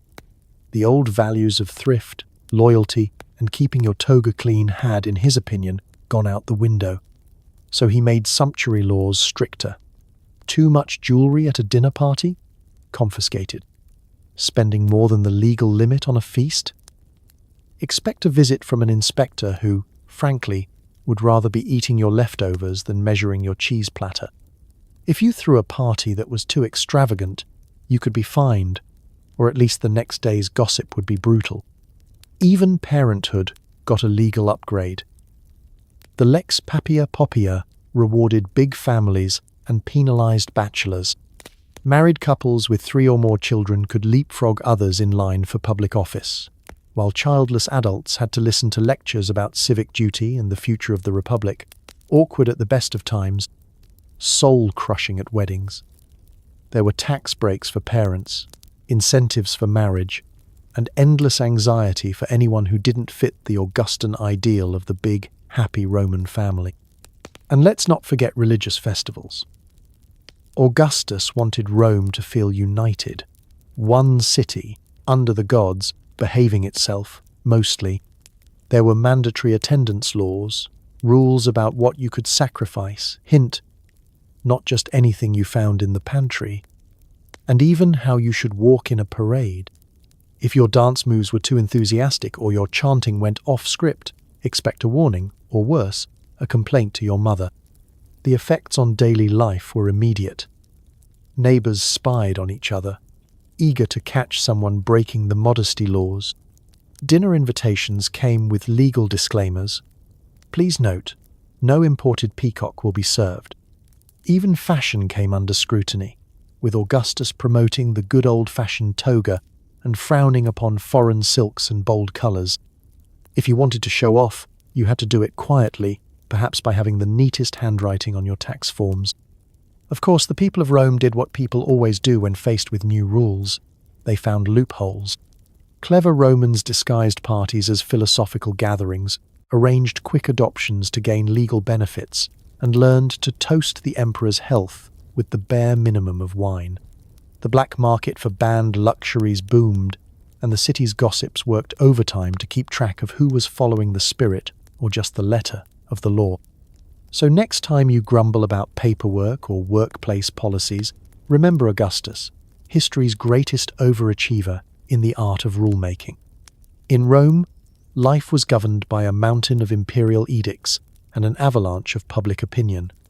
If you made it through the day without breaking a law or inspiring a rumor, that was victory enough. Misplaced your sandals at the public baths? In Rome, there were actual laws about lost property, and the process for getting your stuff back was nearly as complicated as losing it in the first place. You'd better hope the finder wasn't a poet, because Roman law also gave them the right to recite a smug poem about your missing left shoe before returning it. Let's set the scene. It's a bustling afternoon at the Roman baths, a place that's half health club, half neighborhood gossip mill. You're relaxing in the caldarium, your cares steaming away, when you realize your trusty sandals are no longer where you left them. Panic sets in. Not because they're expensive, they're just sandals after all, but because you know what comes next. The ancient world's most convoluted lost and found system. The first rule of Roman lost property? Announce it. Loudly. The law stated that any found item had to be declared in public. Picture yourself, still dripping from the plunge pool, forced to stand in the middle of the forum shouting, "Has anyone seen a pair of slightly worn sandals, size 10, one with a suspicious olive oil stain?" This wasn't just for the fun of public embarrassment. though that was a bonus. It was to make sure no one could claim later that you'd tried to keep your find a secret. The Romans were deeply suspicious of anyone who accidentally forgot to mention the gold bracelet they discovered under a bench. If someone turned up your missing shoe, or let's be honest, a suspiciously similar one, you'd have to prove it was really yours. This usually meant describing every little scratch, dent, or wine stain in painstaking detail. No, that's not mine. My sandal has a tiny piece of purple thread stuck between the straps. The more unique your property, the easier your case. If it was something generic, say a plain woolen scarf, you were in for a long debate and possibly a rematch at the next lost property auction. And here's where things got even more Roman. The person who found your stuff had rights. If they'd made a genuine effort to return it, the law sometimes entitled them to a reward, especially if the item was valuable or hard to track down. Lose a ring in the Circus Maximus and get it back from an honest finder. You might owe them a dinner, or at least enough coins for a new pair of sandals of their own. Of course, this led to a small industry of professional finders who scoured busy places for misplaced goods, then waited for a grateful and slightly poorer owner to appear. For the more theatrically minded, the law allowed a special twist. If your lost property was found by a poet or performer, they could demand the right to recite a poem or sing a song about your carelessness before handing it over. Imagine regaining your bath towel only after enduring a 5-minute epic about your absent-mindedness, set to the tune of the latest market hit. It was public shaming, Roman style, and some people learned to tie their possessions a little tighter after one too many poetic recoveries. But what if nobody came forward? Items unclaimed after a set period could be auctioned off, with the proceeds sometimes going to public works, or, less charitably, into the pockets of the officials in charge. This meant everyone had an incentive to claim their stuff quickly and clearly, or risk seeing their belongings paraded down the street by the new, slightly gloaty owner. False claims were a problem too, and the law had provisions for dealing with fraudsters. If you tried to claim someone else's lost item and got caught, you could face fines or worse, being banned from the baths for a month. Given the Roman passion for hygiene and socializing, this was about as bad as being exiled to the outer provinces. So next time you lose your phone at the gym or your keys at a concert, imagine the Roman version. Public announcements, poetic reunions, and just enough bureaucracy to make you wonder if you're better off barefoot. In the end, lost property laws in Rome weren't just about stuff. They were about honesty, community, and, occasionally, providing everyone with a good laugh at your expense. Being a Roman citizen came with perks, like not being randomly crucified, but also with endless paperwork. Identity fraud was a real concern, and the penalties for faking your citizenship ranged from public embarrassment to being reassigned to mop gladiator sweat for a month. Proving you were truly Roman could involve witnesses, ancient receipts, or just yelling Civis Romanus sum and hoping for the best. Let's imagine yourself, toga neatly pressed, hair carefully arranged in the latest Roman style, waiting in line at the magistrate's office, a place infamous for its drafts, its queues, and its unmistakable aroma of old scrolls and fresh anxiety. Today's errand: prove, once and for all, that you are a card-carrying Roman citizen. Why? Maybe you want to marry, sue your neighbor, or just avoid the city guard's random citizenship spot checks, a favorite pastime when the markets get slow. Roman citizenship was the golden ticket of the ancient world. Citizens enjoyed rights and protections non-citizens could only dream of. A fair trial, the right to own property, the chance to vote in certain elections, and most importantly, the near guarantee that you wouldn't be executed in some embarrassing public way just for looking suspicious. But all this privilege came at a cost, endless proof. The Romans invented bureaucracy just so future generations could complain about it. The challenge started with the sheer volume of records. Birth certificates didn't exist, so identity was often proved with dog-eared family documents, lists maintained by local officials, and the word of a few upstanding citizens willing to vouch for your Romanness, preferably people who weren't your uncle twice removed or the guy who owed you money. You might also show off the family's imagines, wax busts of ancestors displayed in the home as both decor and documentation. A good family tree was better than a passport. But Rome was a melting pot, packed with merchants, travellers, and slaves all hoping to climb the social ladder. Inevitably, the temptation for identity fraud was huge. Some people bought fake citizenship documents in shady taverns, while others bribed minor officials to discover a lost ancestor with suspiciously Roman credentials. There were even cases of people forging entire family histories, inventing generations of heroic grandfathers who allegedly fought alongside Julius Caesar, when in reality their real granddad just ran a soup stall in Gaul. The authorities knew the tricks.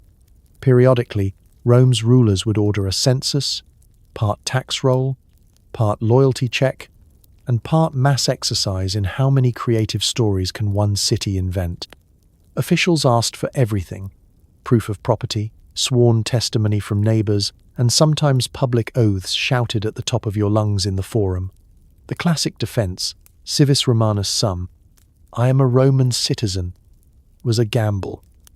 If you were right, you might get a pat on the back.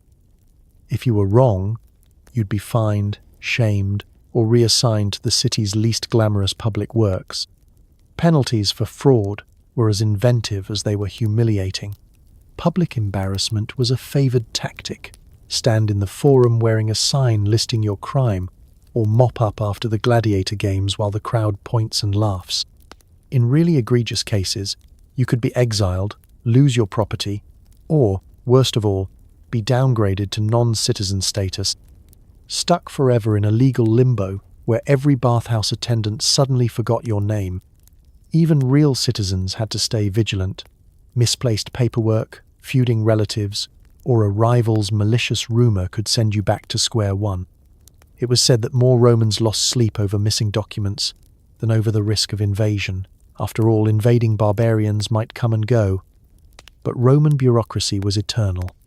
So next time you groan about renewing your driver's license or remembering a password, imagine a Roman, sweating in line, clutching 3 witness statements and a wax bust, trying to explain why his father's name is spelled differently on every scroll. Being a citizen was an honour, but keeping the paperwork straight? That was the real gladiatorial challenge. Thought rush hour was a modern invention? In Rome, street congestion was so bad, they made it illegal to ride your chariot through the city during daylight hours. If you were caught double parking your ox cart or blocking the Via Sacra, expect a fine and the world's earliest passive-aggressive graffiti. Let's drop you right into a typical Roman morning. The city is already awake, the markets are bustling, and every street is filled with a chaotic symphony of vendors, beggars, priests, wandering philosophers, stray dogs, and a truly unreasonable number of carts. Picture 1,000 wheels creaking and squeaking, merchants shouting deals over the din, and a senator in a hurry trying to squeeze his sedan chair through a knot of tourists taking in the latest public execution. If you think your morning commute is bad, remember, the ancient Romans invented traffic jams before they invented the traffic light. Rome was not built for the wheel. Its streets were narrow, winding, and often clogged with anything that could move on 2, 4, or even 6 legs. Add in unpredictable building projects, and the fact that every other week some genius decided to hold a parade, and you had gridlock that would make a New Yorker weep. The result? The city government stepped in with one of history's first sets of traffic laws. Rules so detailed, you'd swear they were written by someone who once had a wagon back up into their favourite fountain. Chariots, for example, were banned from city streets during daylight hours unless you were on official government business or part of a religious procession, and even then, the gods preferred you to be punctual. Delivery carts could only make their rounds at night, so if you heard the clatter of wheels after midnight, it was probably your bread delivery, either that or a neighbour's new marble bathtub, arriving fashionably late. There were rules for parking too, though nobody called it parking.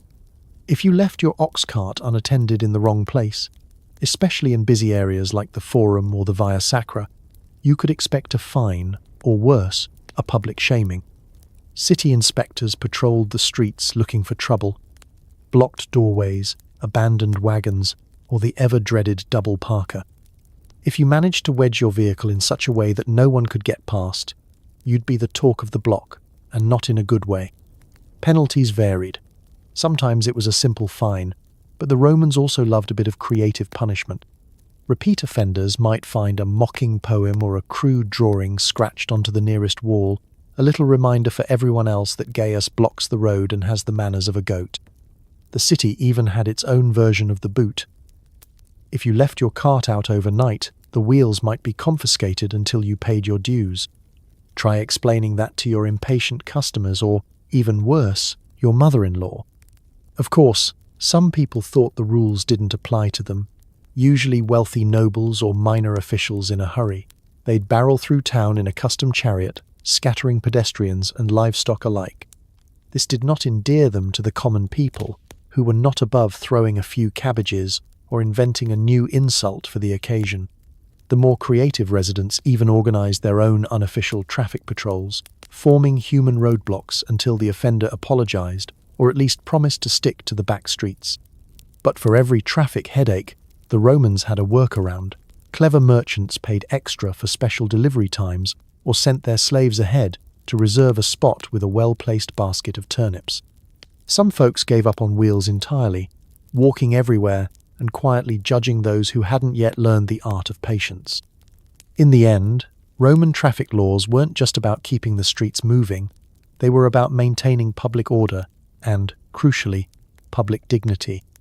After all, nothing says civilization like arguing about parking spaces and leaving sarcastic graffiti for the next generation. So next time you're stuck in gridlock or cursing a double parker, remember the Romans, master engineers, champions of bureaucracy, and, above all, proof that some problems really are eternal. And so, as another night of ancient absurdity draws to a close, let's take a moment to appreciate just how far we've come and how weird things have always been. Tonight, you survived toga malfunctions, imperial edicts, sacred geese, runaway chariots, and the ever-present threat of being fined for wearing the wrong colour socks. You navigated the labyrinth of Roman law with nothing but a borrowed tunic and a prayer to Jupiter that your neighbour's goat wouldn't get you in trouble again. It's easy to laugh at the old rules and rituals, the endless restrictions about food, fashion, pets, and public urination. But beneath the marble columns and legal scrolls, you find the same ancient struggle. People just trying to get through their day without accidentally starting a riot or being sued by a bird. So tonight, as you tuck yourself in, spare a quiet thought for those who went before us, who wrestled with bureaucracy before there were online forms, who learned the hard way not to wear too much purple, and who discovered that sometimes surviving history just means making it to bedtime without being arrested for magic. The next time you park your car without fear of a runaway ox cart, or drink water without wondering if it's full of curses, give a small nod to the Romans. Because history may be ridiculous, but it's also proof that people have always been creative, stubborn, and a little bit absurd. Rest easy, knowing that your biggest legal problem tonight is probably just remembering your Netflix password. Sleep well, and I'll see you next time. Unless Augustus passes another law about bedtime. Good night.